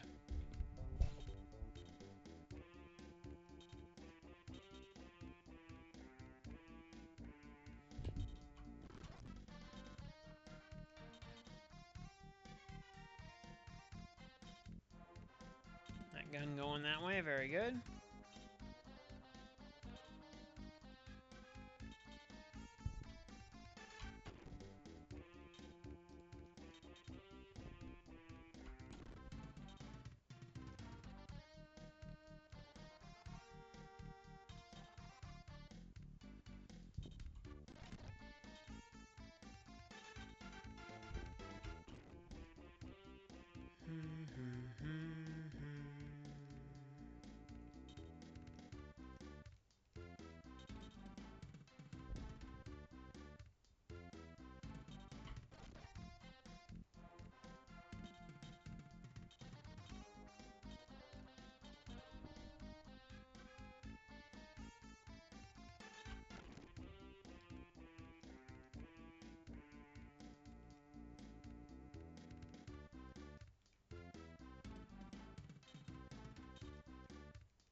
There we go. Okay. Cleric comes over and decides to take point, because that makes sense. Was actually not expecting him to do that, but hey, we take those.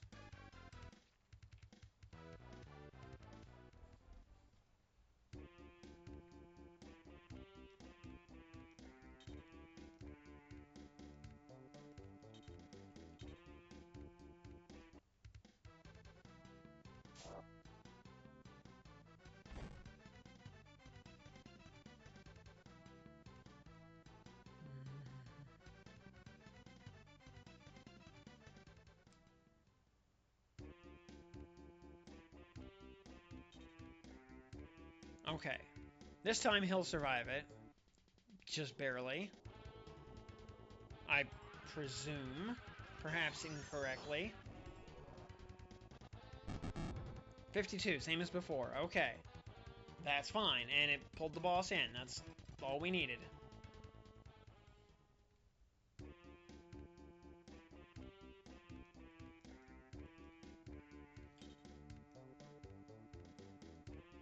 Let's see here. How do we, Shane can't get anywhere close to the boss.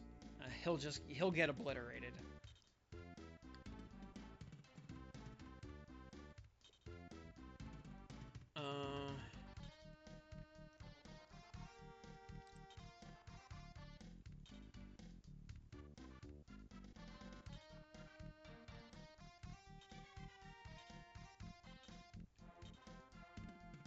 Actually, Jetta, finish off the cleric. That's a better use of his turn.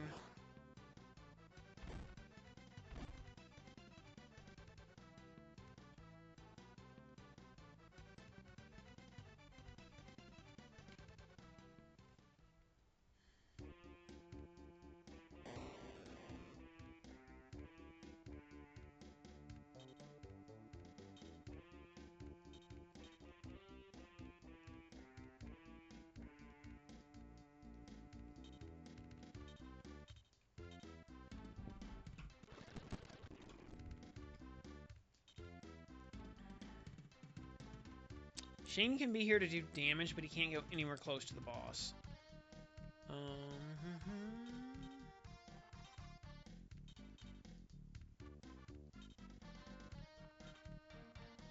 Yeah, we can get a patrol pack on Moranius.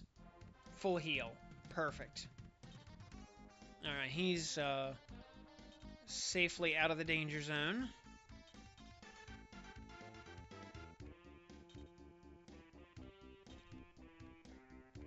Honestly, Shane... No way, I think Shane can't be over there either because the troopers can one-shot him.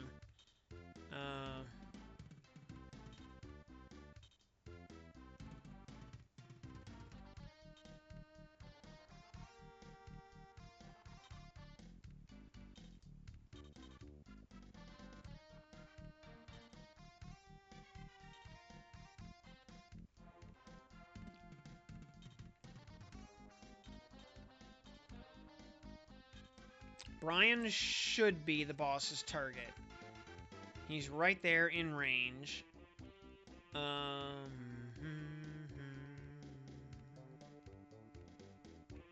we're gonna let Dan do this just so that the trash mobs don't swing for the healers.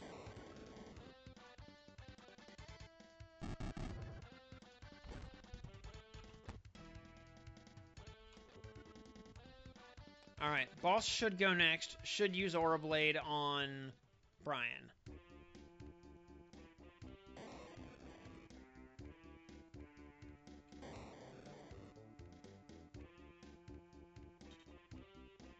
Oh, not quite. Okay. Healers... Alright. Healers are not in kill range, though. Okay, they wanted to...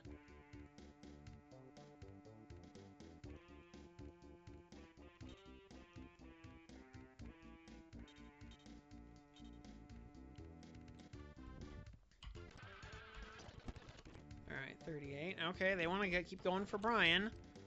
Fine by me. Marinius has enough HP. So does Chris, actually.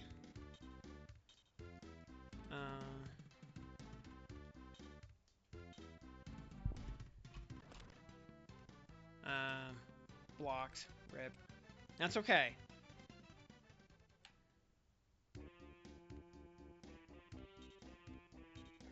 Alright, Luke's going for Marinius again. Alright. He sees that almost kill. And he really wants to take it.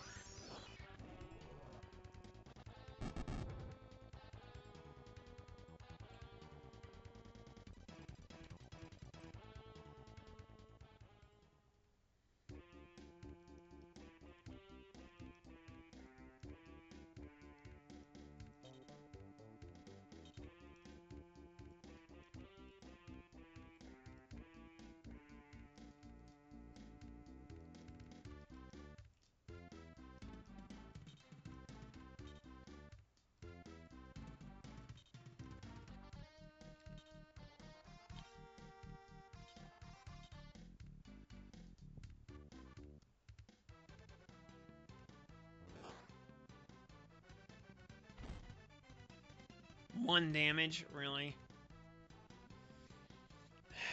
Alright, now we gotta start thinking about action economy going into next turn.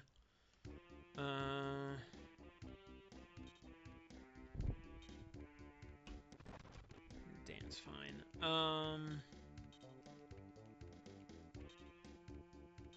Ein has enough HP. He can step up.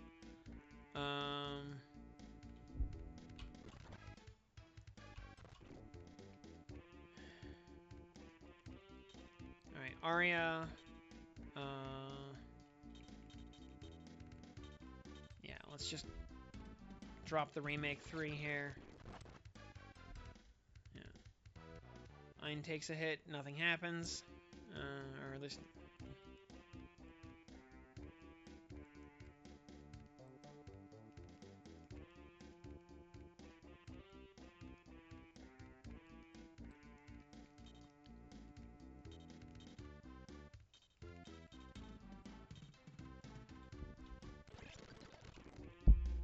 Alright,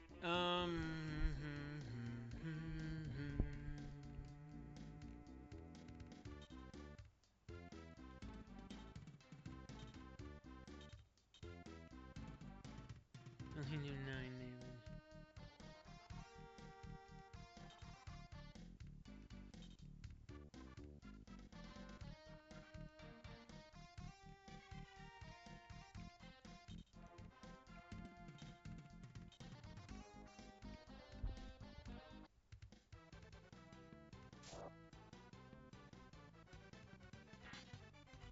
Damn it. Shane can't get any closer without risking death.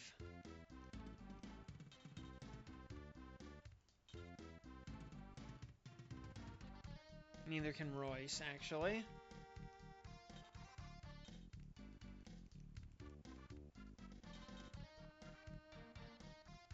Alright,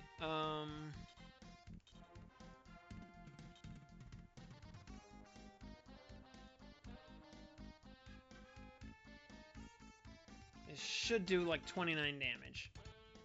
Or thereabouts.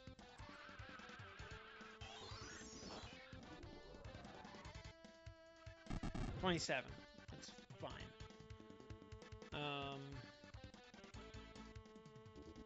Let's see what his next action is.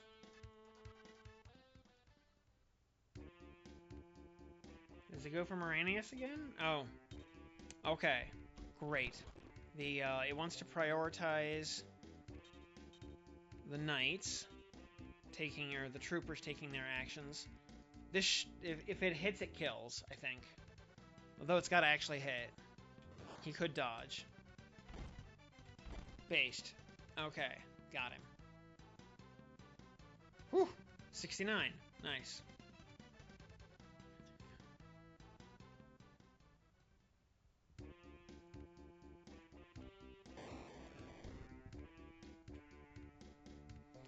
Whew. Alright, we got through that.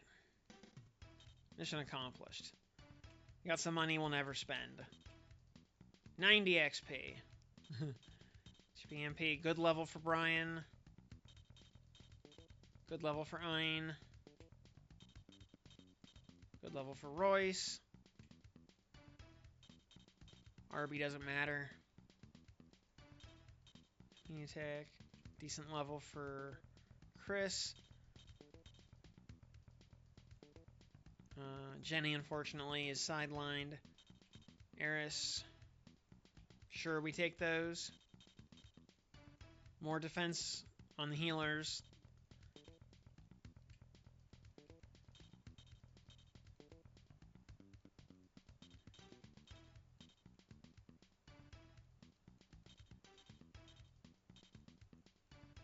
Nice level up for our MVP of that battle, Dan,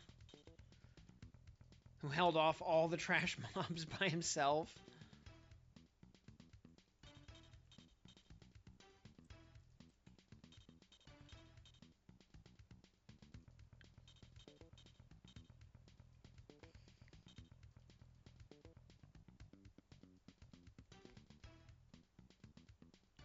And we still have our Feda emblem, which is what matters.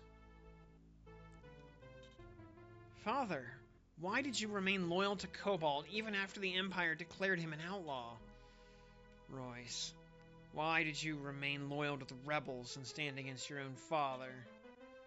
I thought you refused to come with me because you hated war. Do you have some other reason? Ellipsis. If you fell in love with that man, then prepare to fight for your life. I won't accept this. Do so as a proud daughter of the Hegmeyers. But, hey, old man, because she doesn't want to be branded a war criminal. Exactly. Hey, old man. By God, that's enough. Leave her be. Royce has suffered enough already. Because of Cobalt and his toadies. Forget that old-fashioned crap. All this harangue about swordplay, blood oaths, and loyalty. Because the times are changing. Yes, and Royce did not remain loyal to us, but recruited me instead. Where you see, your daughter just happens to be one of the founders of the Arcadian Liberation Army. Witnessing the passion that the lot of you demonstrate. I could be wrong, but damn it, people. I don't know any other way. Yet, times don't just up and change all by themselves. Someone must force the issue. Gazing around the room, somehow I gather that I am beholding the very reasons why the times are changing. Yes, Guerrilla Unit 3 may be the harbinger of something new. Lord Hegmeyer of Belclad Castle. I came from simple village roots, people of the soil. But I graduated from the Balformian Military Academy and anyway, about Royce and me. I just wanted you to know that... Look, son, promise me you'll look after her. See that her fervor doesn't get her into trouble. I will, sir. You can count on me. Daddy?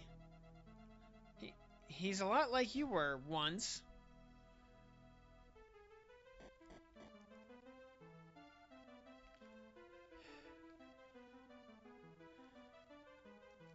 Anything hidden in the torches? Nope. Alright. Well. Let's, drop a save. Final battle time, probably?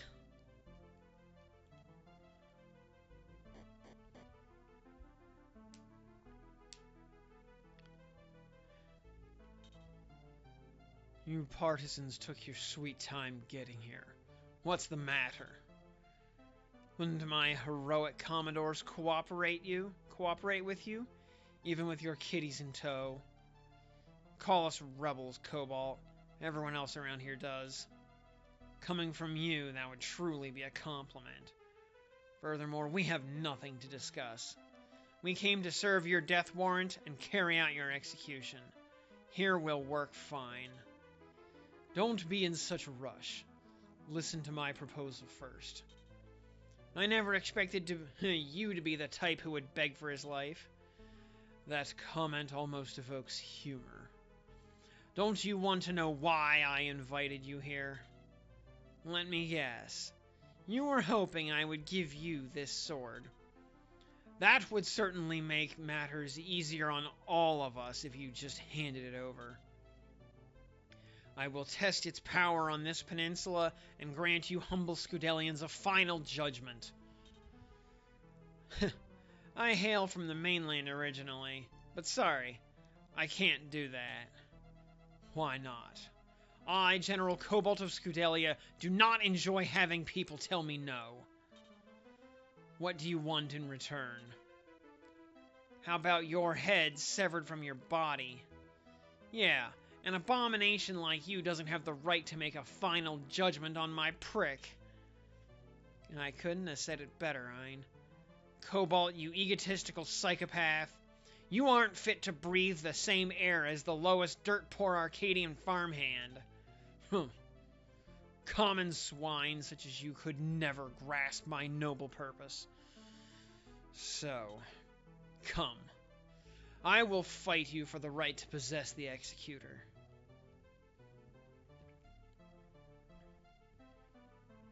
I feel like that would have been the perfect time to just stab him in the back, both figuratively and literally. Alright, it's playing the main theme here for the final battle. So, you know, time to lock in. You stubborn Mildras Garzians. I didn't want to see a bloodbath in my sacred chapel, but die. I curse your miserable lives. Die, I say. Sacred chapel? You? How could anything sully this pagan monstrosity? You and this heathen outrage are an affront to God. Do it, Brian. Carry out Cobalt's sentence.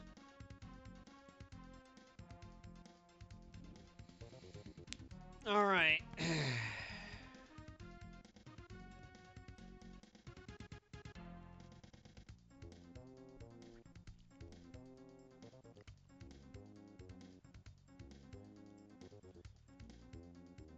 Well, you got some troopers up front, guns in the middle, a couple of healers, a couple of mages,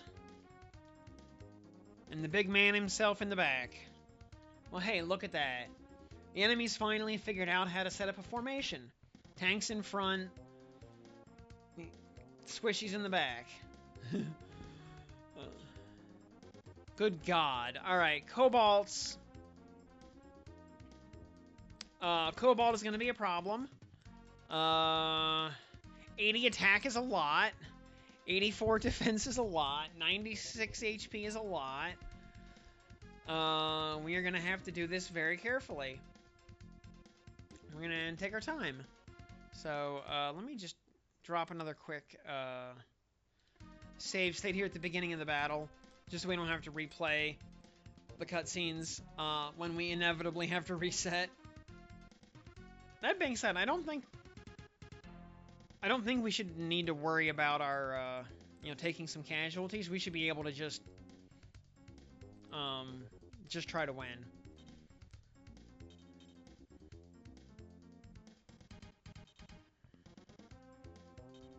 All right. We were able to aggro the trooper here. Very good. We will try to conserve MP for the backline enemies so we can do things like delete mages on contact.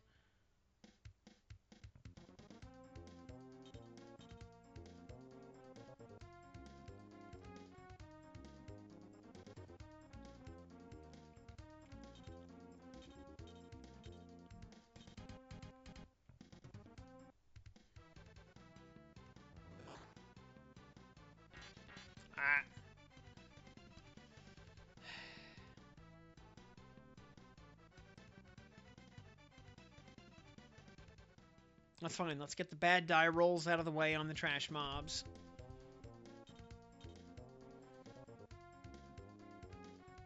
Rest of the enemies are being a little bit cautious.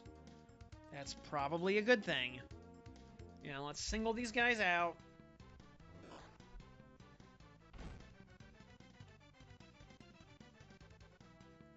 And be careful to not get overwhelmed.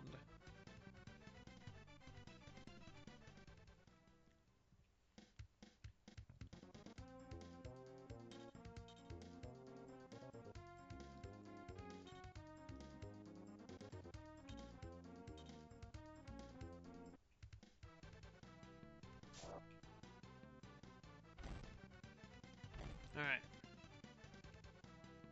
One down.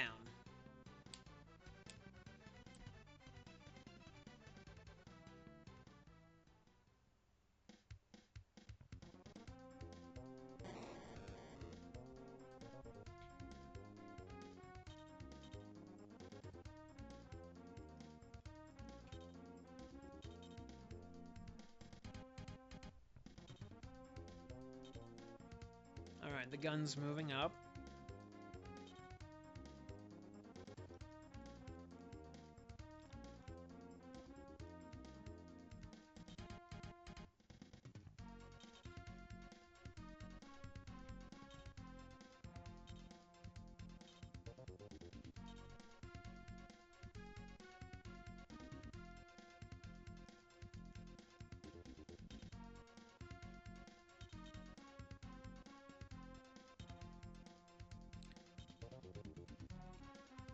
Cleric getting aggressive because that's a thing for some reason.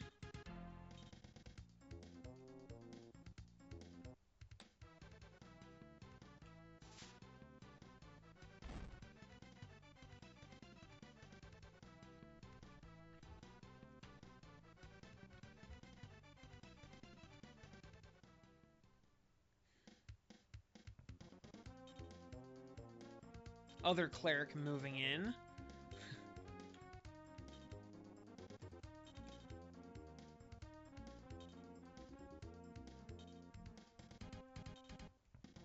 Now we got to be a little bit mindful of the troopers while they're still alive, since they do have the ability to demolish people pretty easily.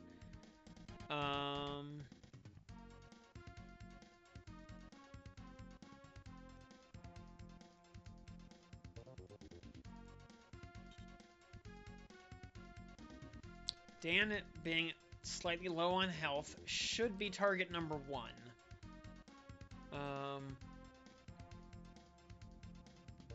The enemy's first action should be the healer healing himself, however. Yep. Cool. That's good. That's what we wanted.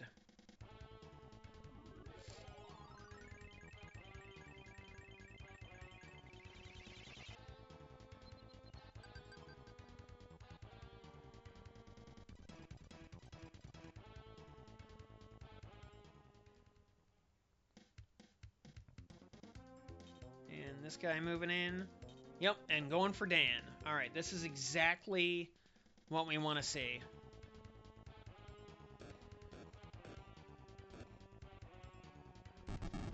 Ow! Dan got, like, absolutely max rolled. Good lord.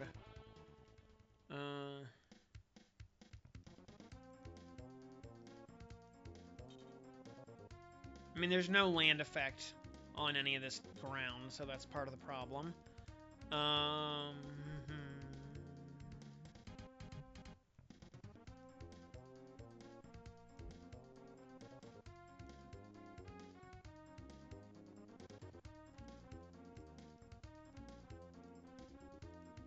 actually gonna have Ein go over here.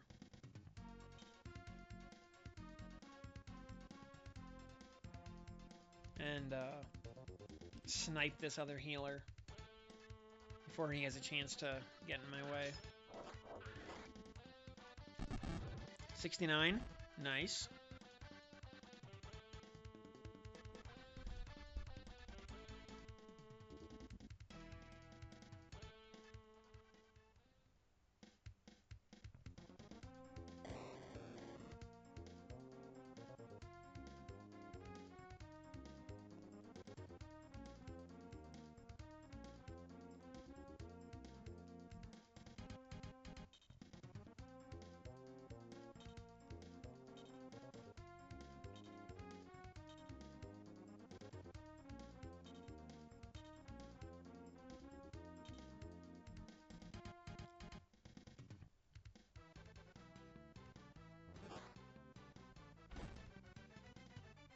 Okay, 29. That's a start. I'm kind of waiting for that other trooper to take his turn. There we go. Alright, hopefully he doesn't roll absolute maximum the way the other one did.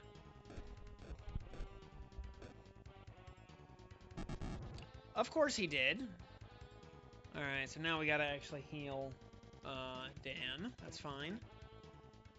Someone will...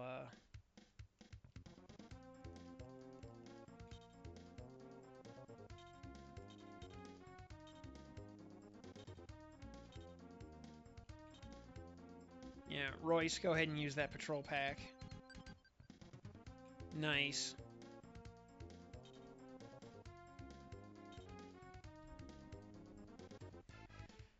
Mm-hmm.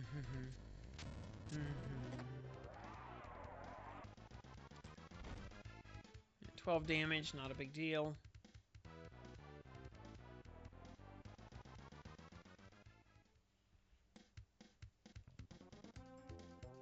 And oh, look at that nice AoE configuration set up for Dan to knock them down. Alright, yeah, I can dig it.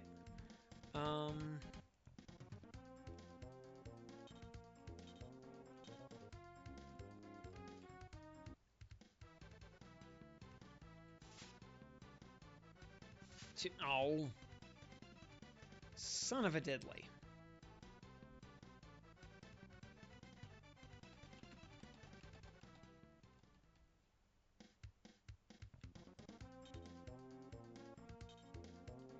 Oh, they're really, just moving into AoE configuration here so I can do as much damage with one hit as possible. How nice of them.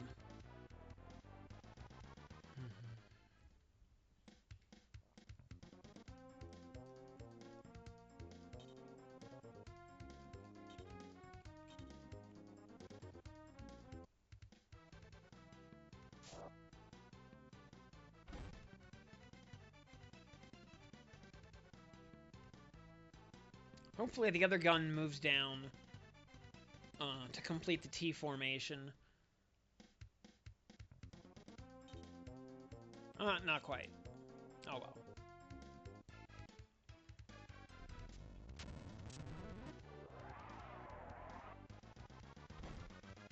Two hull damage. Keck.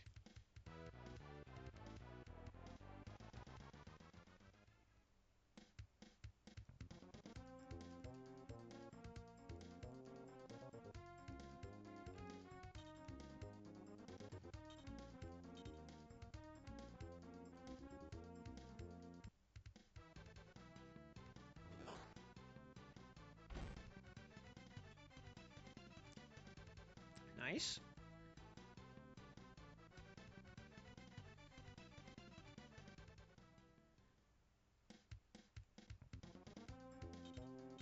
Alright, mages are not moving yet. That's good. Mm.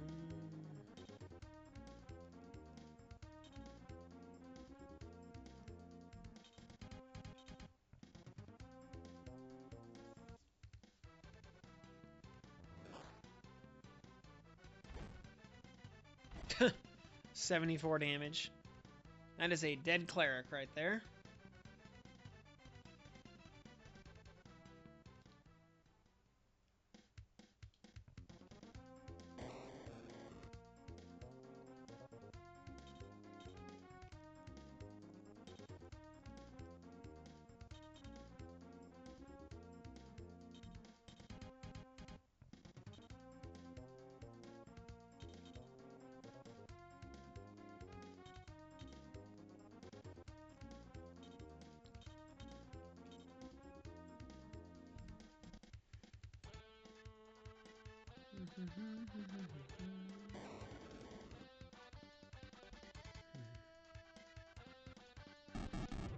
Alright.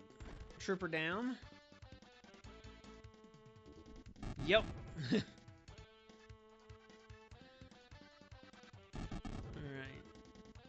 Alright. Two guns solidly injured. Dan the Lizard Man with the plan. Yeah, getting to, you know, finally make up for lost time. All those battles where he was stuck in the rear. Alright,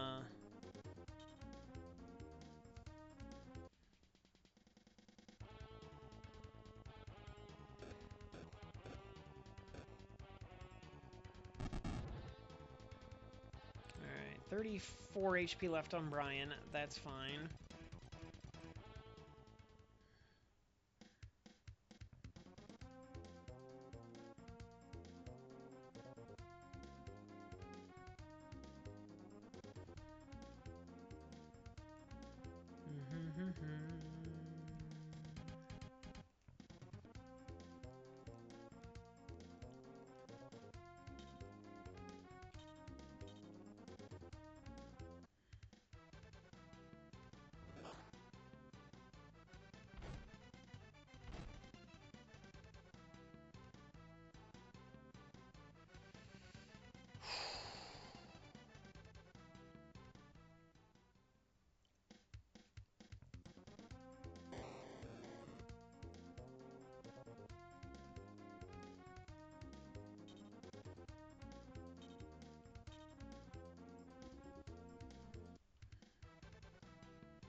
Ah.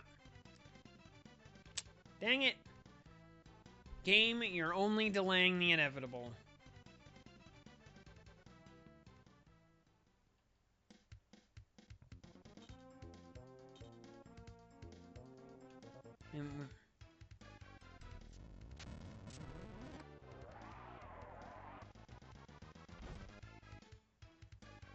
Ow.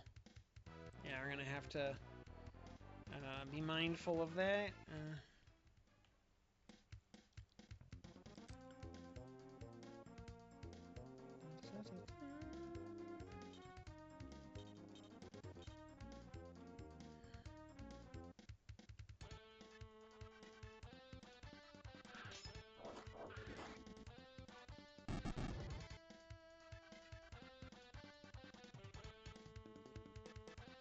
You still have the mages to get past.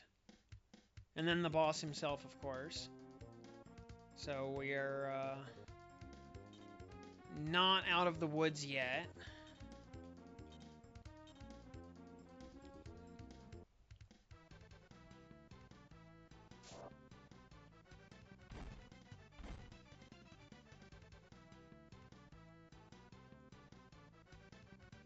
All those consumables? Yep. The fact that those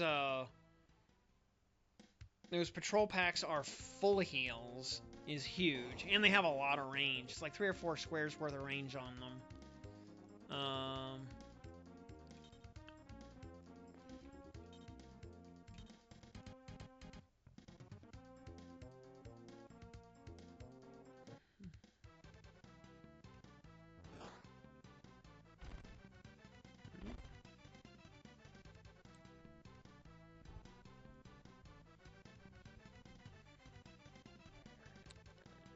Though I am wondering how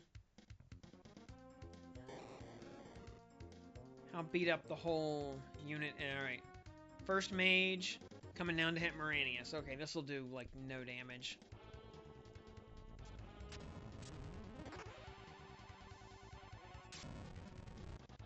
Good that we were able to aggro him safely.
Alright, alright, mages are coming down.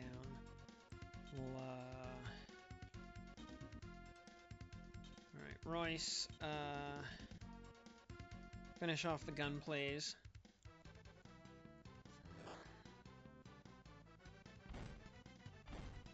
Alright, gun dead. Hey, just enough for a level up. Perfect. We take those.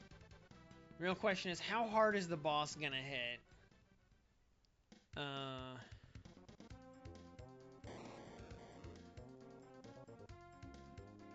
And how beat up is everyone?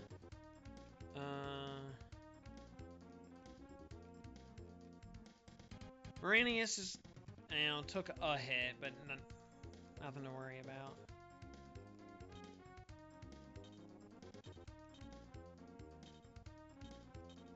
Alright, she only has regular rations on hand. Alright, Arya has a patrol pack.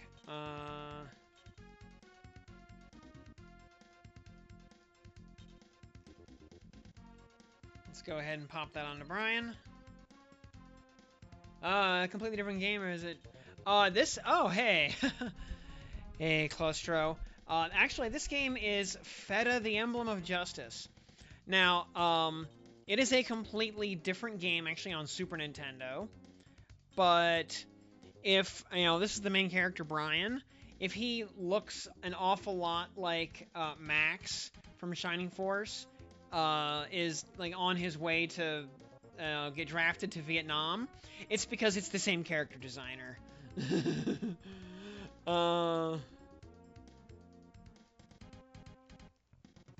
So there's,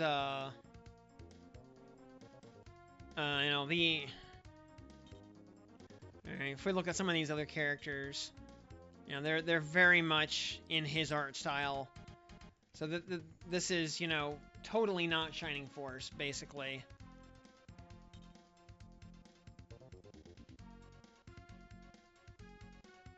So, I mean, yeah, it's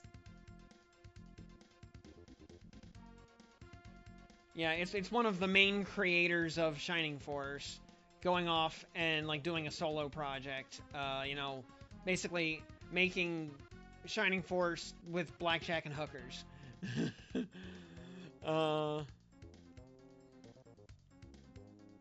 Well, I don't know if shouldn't call it a solo project, because he was, the character designer of Shining Force 1 is one of the main masterminds behind this game.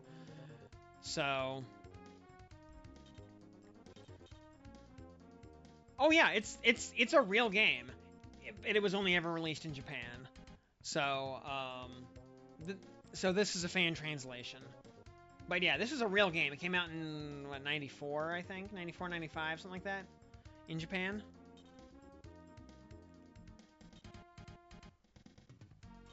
And, good timing, by the way. This is the final boss. Presumably.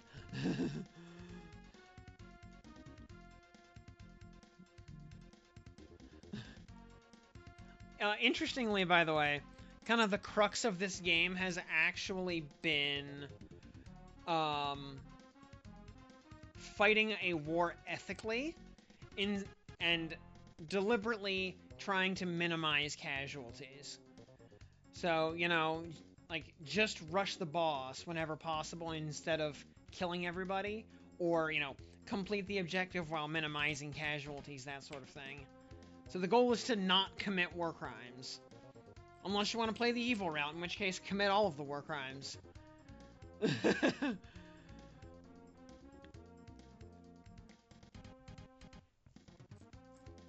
Alright, Alright, so we need to delete this mage.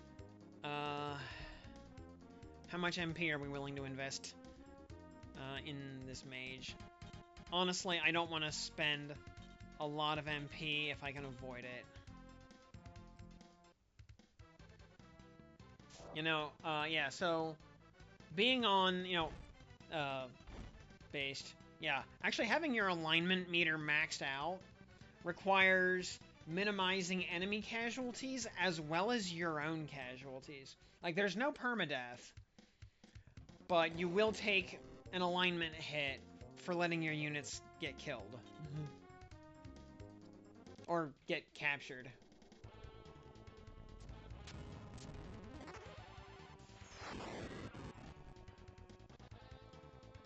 Oh yeah, this is a, I don't know if I'd call it R-rated, but it's solidly PG-13, especially by Super Nintendo JRPG standards.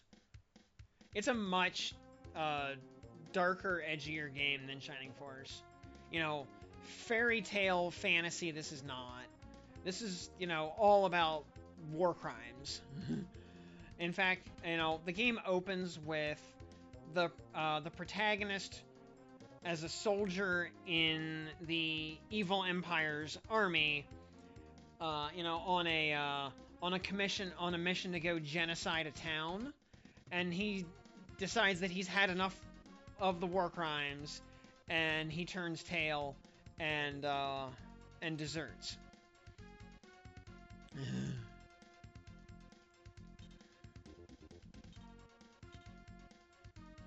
Yeah, it opens up like Final Fantasy IV, exactly.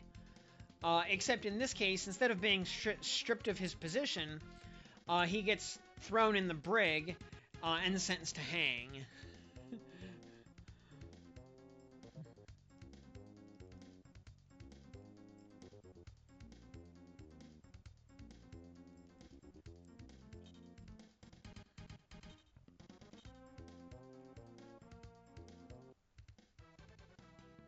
Yeah, it's actually, like, it's a solidly dark story for a JRPG from the 16-bit era.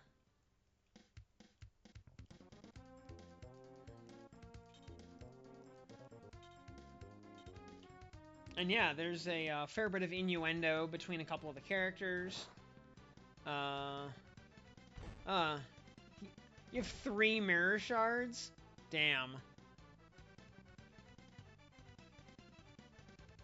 Yeah, were you around to see my character for the current league take its final form and shift into a champion?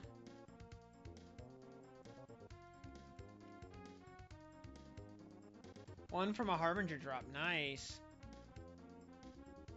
Yeah, and 2 from settler boats. Yeah, settler boats are just free money.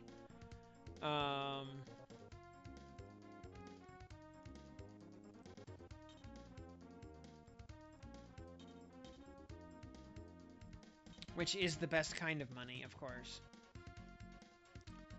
Yeah, so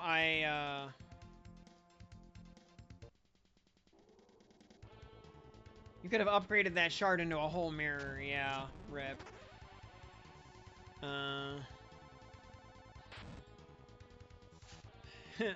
Arya is just freaking immune to magic. Also, check out the big titty sexy elf.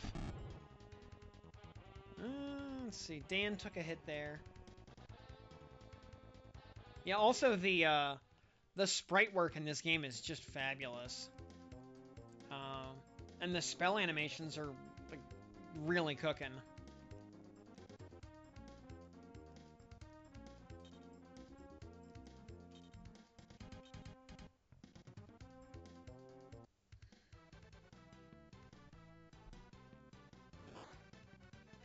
Bonk. 83 damage, damn. Nice. Aww. 1 XP shy of a final level up.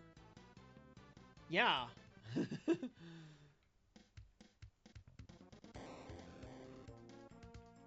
Sprite work is fabulous. I'll say the music is pretty unimpressive, honestly. And kind of repetitive. Most of the music in this game has been pretty forgettable. That's honestly, yeah, been, like, probably the weak point of the game, was the music. But yeah, even just a basic heal spell. Look how fancy that spell animation is.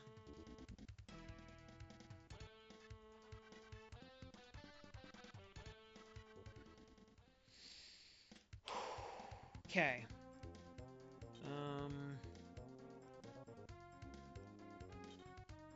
did, alright. Cobalt has not taken his turn yet. Alright, I'll move, I'm gonna force him to hopefully act. Alright, cool. He's gonna hit Chris. Maybe just kill Chris.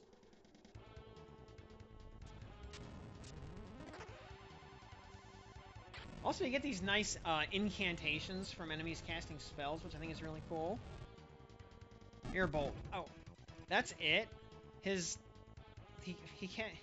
He was casting Airbolt for 15 damage. That, like, he's just a mage with more hit points. Like, really?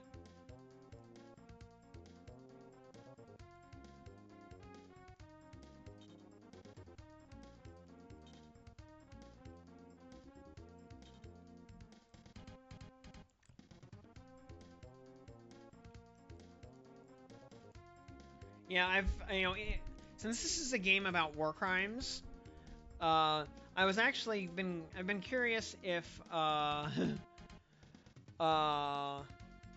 if the main villain is named Cobalt as a reference to the desire by several members of the U.S. High Command to turn Southeast Asia into a sea of irradiated cobalt. Also, Kobolds of Carekeep, absolutely classic. Alright, Brian, go ahead and light him up. I'm betting everything on this attack. Have a look for yourself, scum. Whoa. 15 damage. Now, Cobalt has a lot of defense. You know, he's not going to go down easily. Or, at least, he's not going to go down quickly. But we have the action economy on our side. So unless he has a major ace up his sleeve...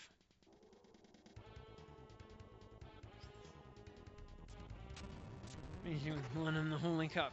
Gaia! Again, this is not a dangerous spell. This is a very... Now, we do have to worry, does he have a phase 2? Royce has enough damage on her that she would die to the next hit if we didn't heal. Which we will. But we don't even need to use one of our big heals.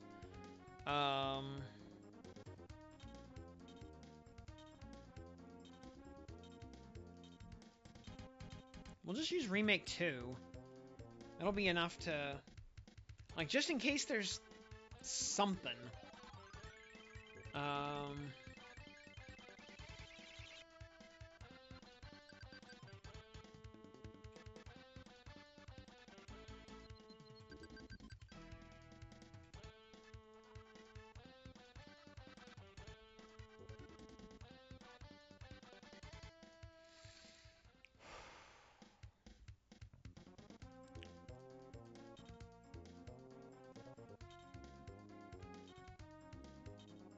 Oh, that's right. I forgot the Warhammer actually has range on it.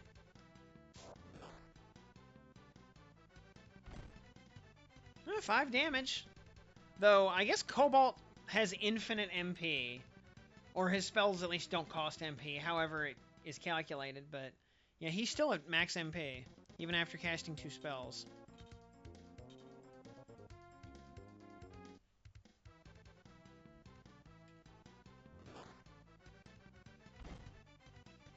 Alright, 10 more damage. There we go, Chris gains his level. Not that it matters, but hey, we take those.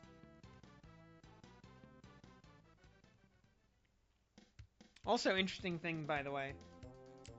Some characters throughout the story will either not join you or will abandon you if your alignment is too high or too low.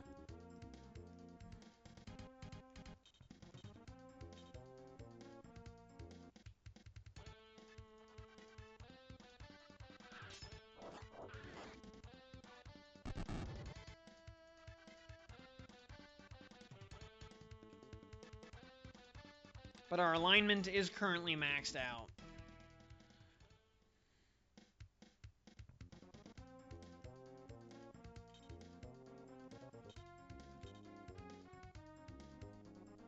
There's got to be a phase 2 after this, right? This almost seems too easy so far. 1 damage. GG, Shane.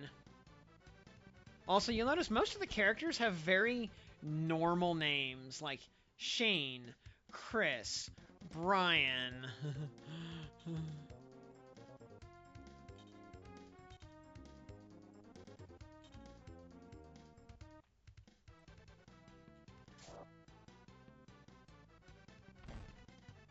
3 damage, okay.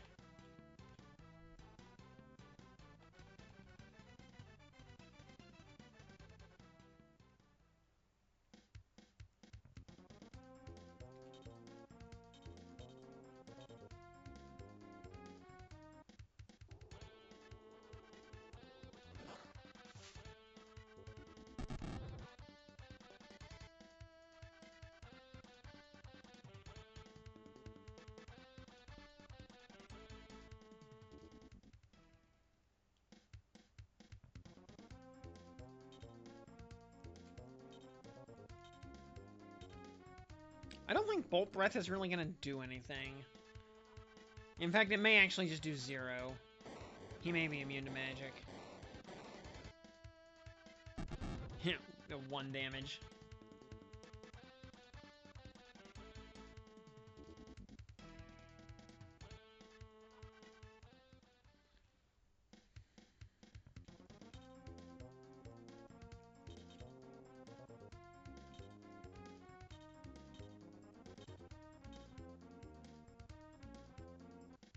Yep.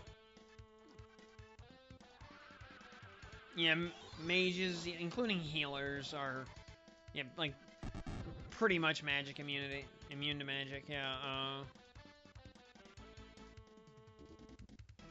like, I'm pretty sure, like, Eris and Arya have actually completely negated every spell that was ever aimed at them.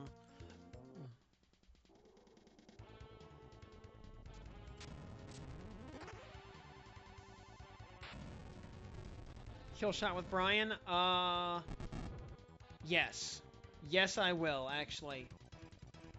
Just in case it's kind of like, Shining Force.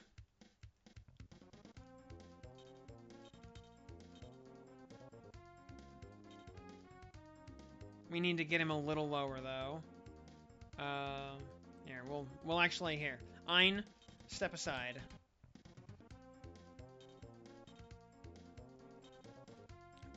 We need to do 1 damage to him, just to put him in kill range. So we'll just have Royce normal attack. There we go.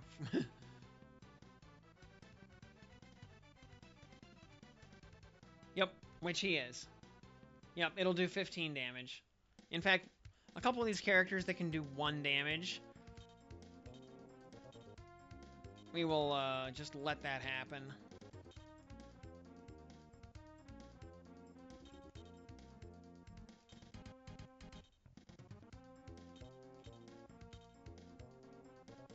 I think Shane did 1 damage.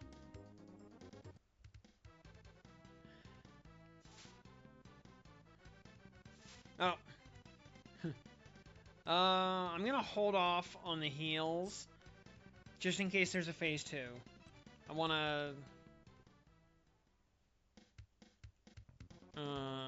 wanna be prepared for basically anything, just in case.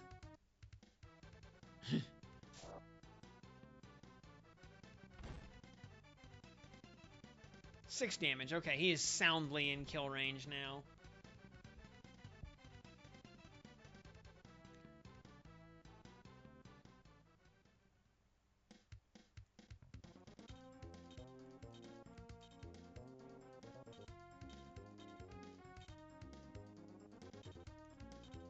Alright. For the win, or for the start of phase 2, we'll find out in a couple of seconds.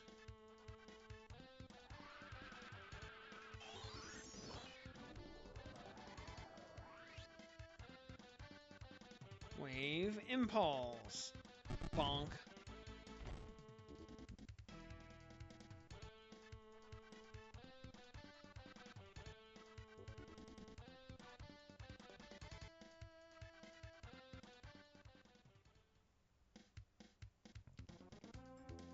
Not...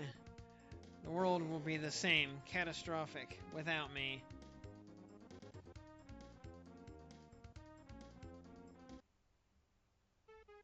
Alright, no mission end screen. I'll give him this. That fiend was a battler until his dying breath. So, this is the end of Cobalt? Can we finally... What? Oh, of course there's a phase 2. Aha! Did you really expect your puny efforts to put me down for good? When I refer to you as swine, even lower. Worms! That isn't mere hyperbole, you know. By the Dark Goddess, this is so overdue. At last, a new Phantom Zone. As the chosen inheritor of time, I, Cobalt Axiasis, shall now render the final judgment. Look, he's unleashing the Executor. Where... Yeah, toast. About to be blown away to nothingness. I think this is where Connolly steps in and saves us. Ha ha ha!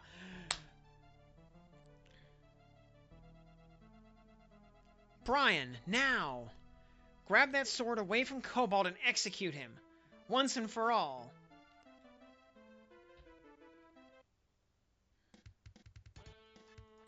Oh. Special technique. Whoa! Alright, so Brian gets the real kill shot no matter what. Okay.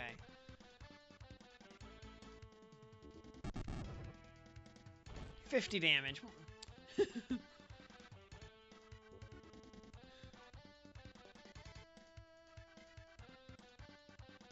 The civilian appears to save the day. Yes, what a curious thing. How? How could I be defeated? Leave it to me. I'll spirit everyone to safety. Again. Yeah, thankfully Connolly brings egress. I'm counting on you, Connolly. Isaac Lal Toma.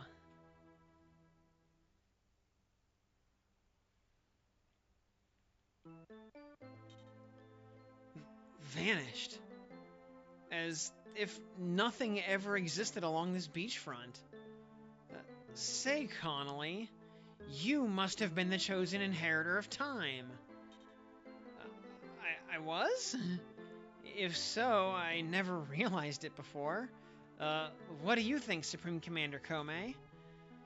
All I know is that the inheritor of time is said to focus that power from one eye. I always assumed that meant Cobalt Axiasis was the inheritor of time. Maybe that one eye part refers to Connolly's third eye, the one on her forehead. A lot of crazy things have been going on in this war that don't make any damn sense to me. Well, it's no longer important. What matters now is that Arcadia is safe. Ladies and gentlemen, I propose a toast. To the revolution. Yeah, hear, hear. 3 cheers for the revolution.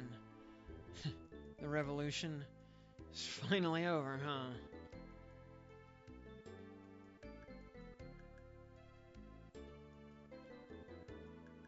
In year 4 of the new Genesis, month of January, the Arcadian Revolution ended.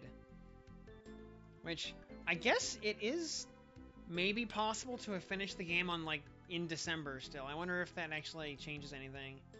Other than, obviously, it would have said December of year 3.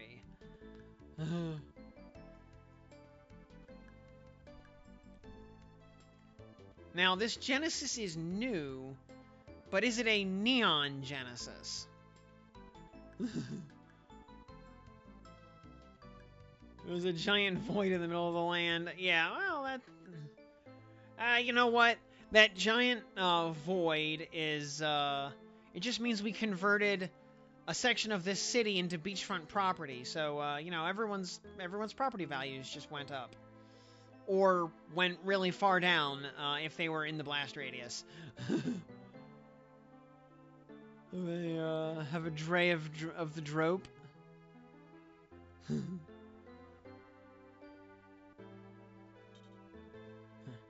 After Arcadia and Balformia signed the peace treaty, Guerrilla Unit 3 overwhelmed Luxadol. The Arcadian army bowled over the capital's defenders, then rushed the dictator's temple. Cobalt Isis and his lavish palace vanished without a trace, erasing the Empire's power base in the Scudelian Peninsula. They go into the capital city and hang all of the Grace Braiders. Sort of. Actually, our newly established republic actually, you know, set up constitutional laws for, you know, to prevent, like, interspecies genocide and whatnot.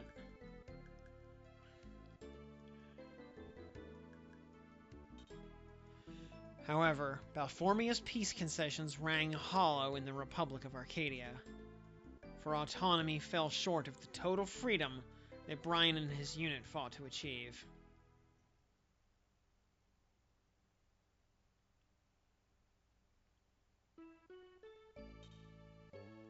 Brian, I'll never forget what you did for our nation.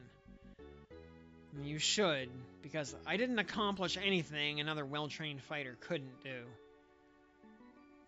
Tom, stop tormenting your sister all the time and do what she tells you. You're a fine one to talk, old man. You should stop worrying our field captain all the time. Lieutenant Captain, sir. You brought that one on yourself. Nuking half the planet and trying to become a vast wasteland. Flesh-eating mutants.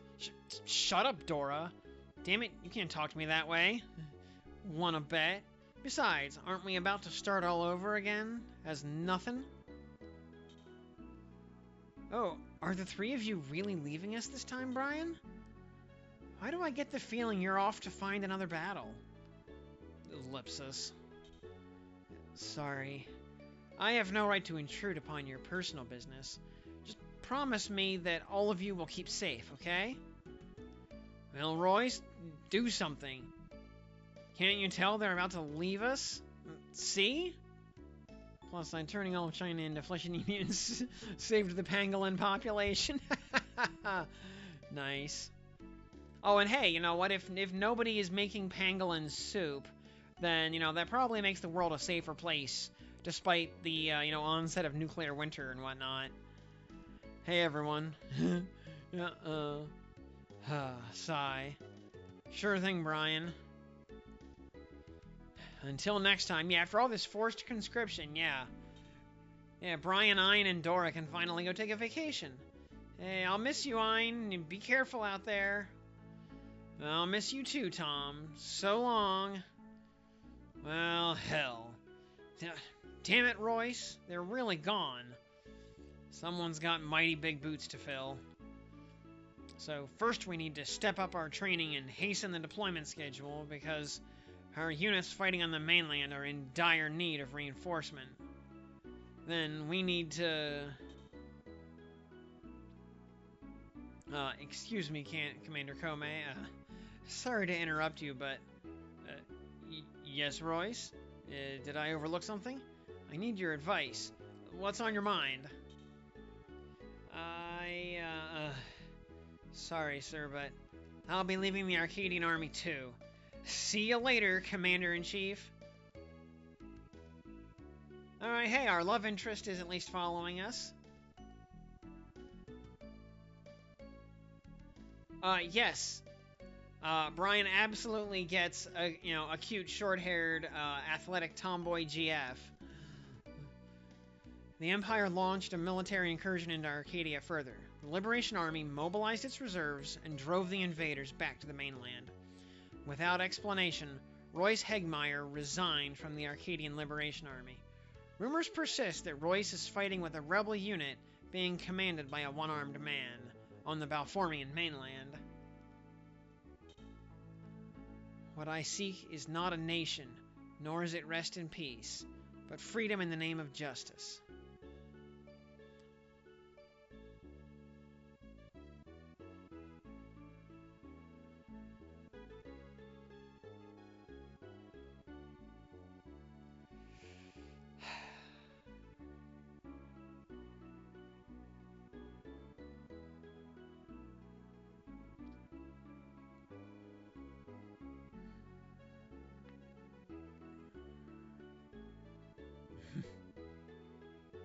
Shining Force style credit roll here.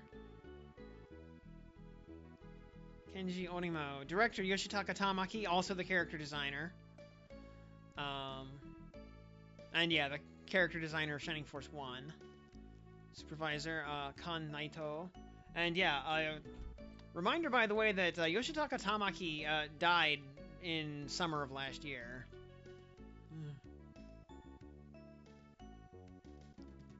Subscript Yasuhiro Ohori.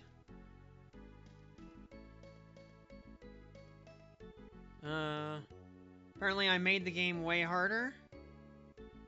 Director Kazushige Inaba. Oh. How so?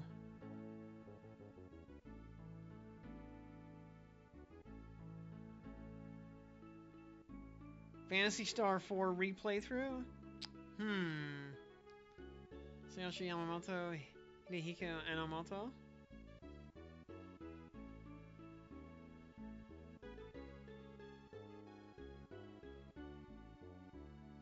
Masumi Takimoto, Yasuhiro Kumugai.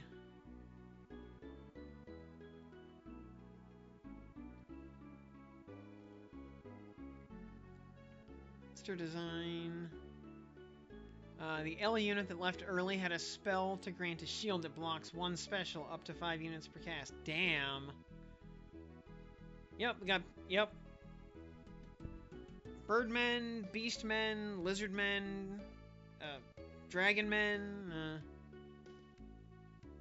Yeah, our only, like, mage left the party right after he joined because we hadn't really figured out the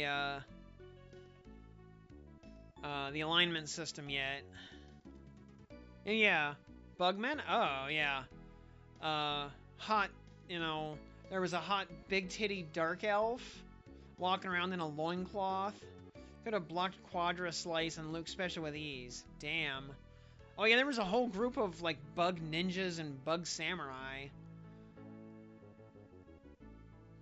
And, in fact, you know, there you go. There's our bug ninja.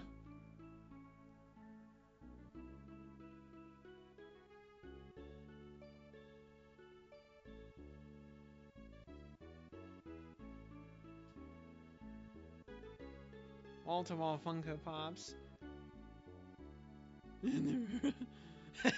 Yeah. They had special swords in there. Aww. Rip.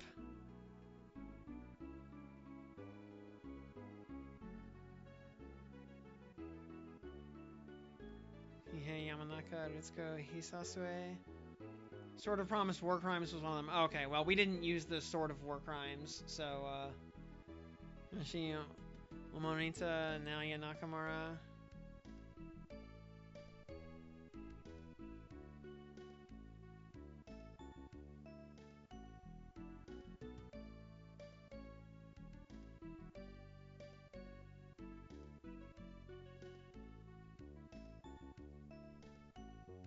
We did a very ethical playthrough, yep. We finished off with the highest possible alignment. Yeah, we used, we were inadvertently playing on hard mode. And yeah, we specifically did not use the Evil Warcrime sword.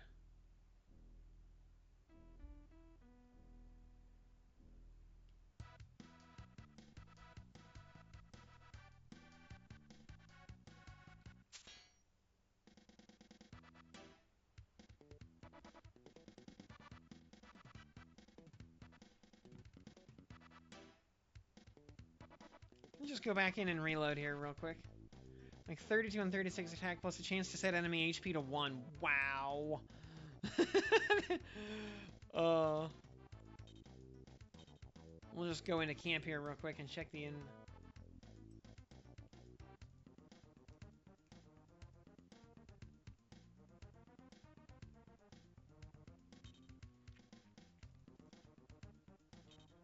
Please check the warehouse. Okay.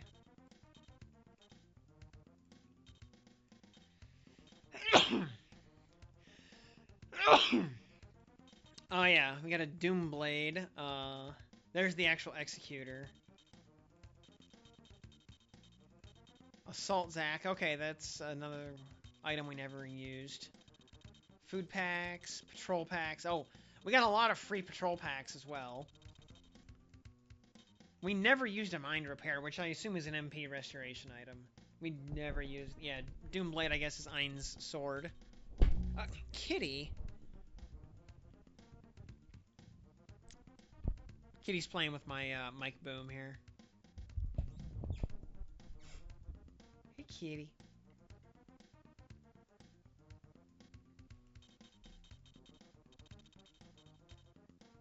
Oh, yeah, she's getting lots of good pets. We'd have... Hey, kitty. You wanna say hi to everybody? Here.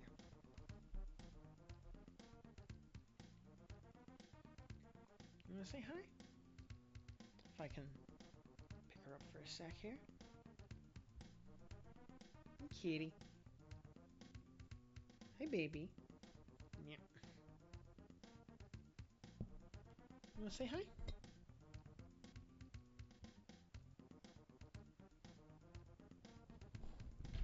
Ooh. You wanna say hi? Here we go. Yes, you're a good kitty.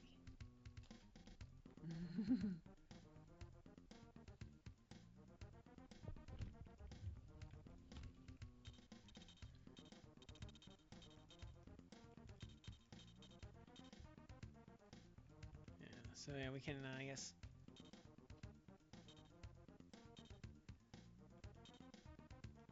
So yeah, we get that. Yeah, the Doom Blade. All the heals. And we did the... you know what? I'm curious then. If there was like anything else really noteworthy we missed.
Let's see.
Oh, if we apparently if we played on the evil side of the alignment, we could have actually recruited. There were a bunch of characters that would have shown up. Although you get 8 characters for being on the good side, 6 for being on the dark side.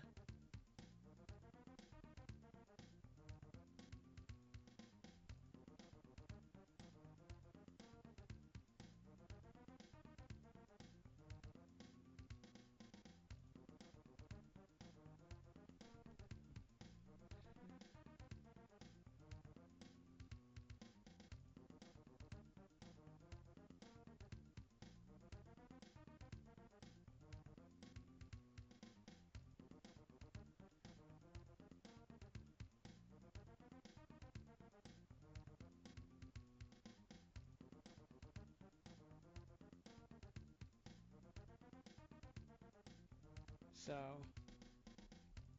um, okay, and to get the ending that we got, you specifically had to be on the Feda emblem, not any of the other. You needed maxed out good alignment. So that's cool. Apparently, yeah, I see that. Yeah, on the Saturn version, yeah, you can recruit the dragon when you get to that point if you're on good alignment. So that's cool. But yeah, we missed out on one of the law characters because we were not properly. We didn't have our alignment set up right out of the gate. Uh, yeah, overall, yeah, pretty solid. The also, yeah, apparently you can escape from battle. That was a thing I did not realize. Um,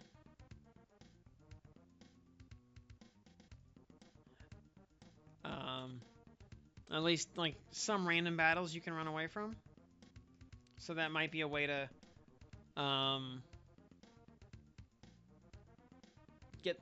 avoid certain like random battles without actually fighting. Yeah, no range indicators on weapons. When pulling items out of storage, you can't even tell what they are until you put them in someone's inventory. Also, you can't equip weapons from here in camp. So you can't even tell if somebody can equip an item until you actually go into battle and get to utilize their attack command in battle. So a little bit of UI goofiness that just had no reason to be there. Um,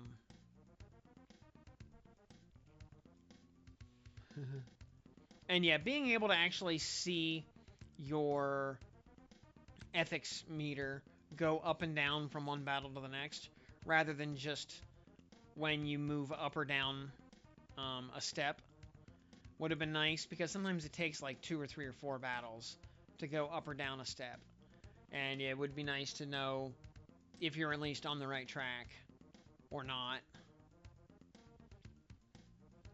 Uh, but otherwise, yeah, the sprite work was great. Uh, Music was pretty lackluster. That was definitely the weak point of the game. Um, and yeah, it was interesting that, especially through the early battles, honestly, your party members being already kind of seasoned veterans at that point in story wise, they just kind of just like bowl over the enemy cannon fodder, and it really is about pulling your punches to not just murder everybody, instead of trying to like claw your way through enemies. Yeah, like you are the more powerful force, honestly, at the beginning of the game. Because you're fighting basically army conscripts, and you're trying to minimize casualties. If you're playing, if you're aiming for the good route, at least, if The maximum evil emblem is just genocide, and you know, if you want to go that route, that's pretty dang easy, honestly, because just kill everything. There you go. Though it's interesting though. I I think you probably get more party-wide XP in the long run playing on the good route, just because you get all that party-wide mission XP at the end of a stage, which probably ends up being more than you'd get from killing the enemies that you spared. And what are we gonna do next? That is a good question. I don't know. What should we do next? We've got, 'cause I think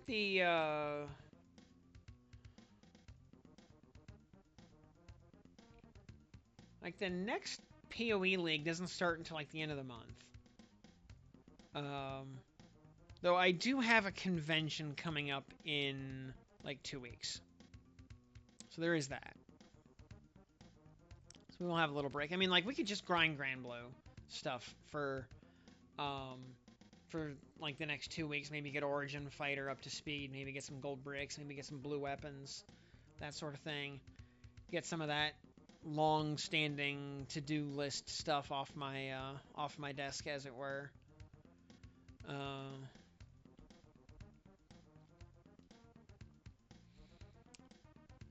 Or, I don't know, we could always, you know, screw around with something else. I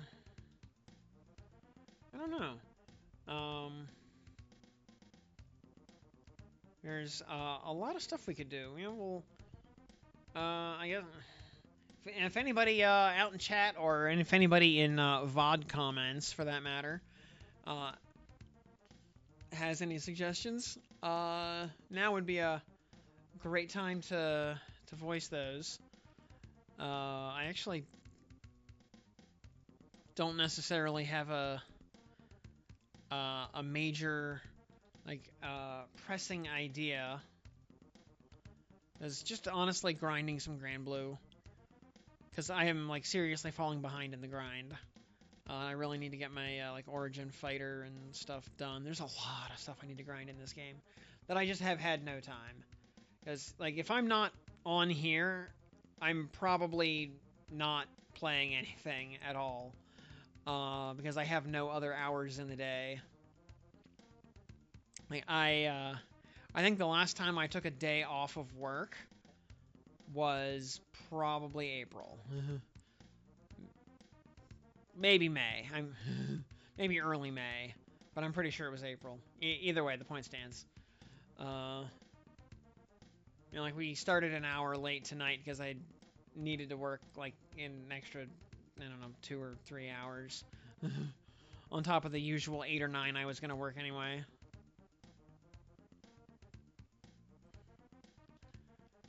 But guess we'll at least cut the VOD here. So yeah, for VOD watchers, thanks for tuning in. You know, Twitch link is in the description if it wasn't blatantly obvious. Thanks for watching the VOD, everybody out there in VOD land. We will see you guys at some point in the future. So, ta-ta for now, VOD watchers. Hope you enjoyed.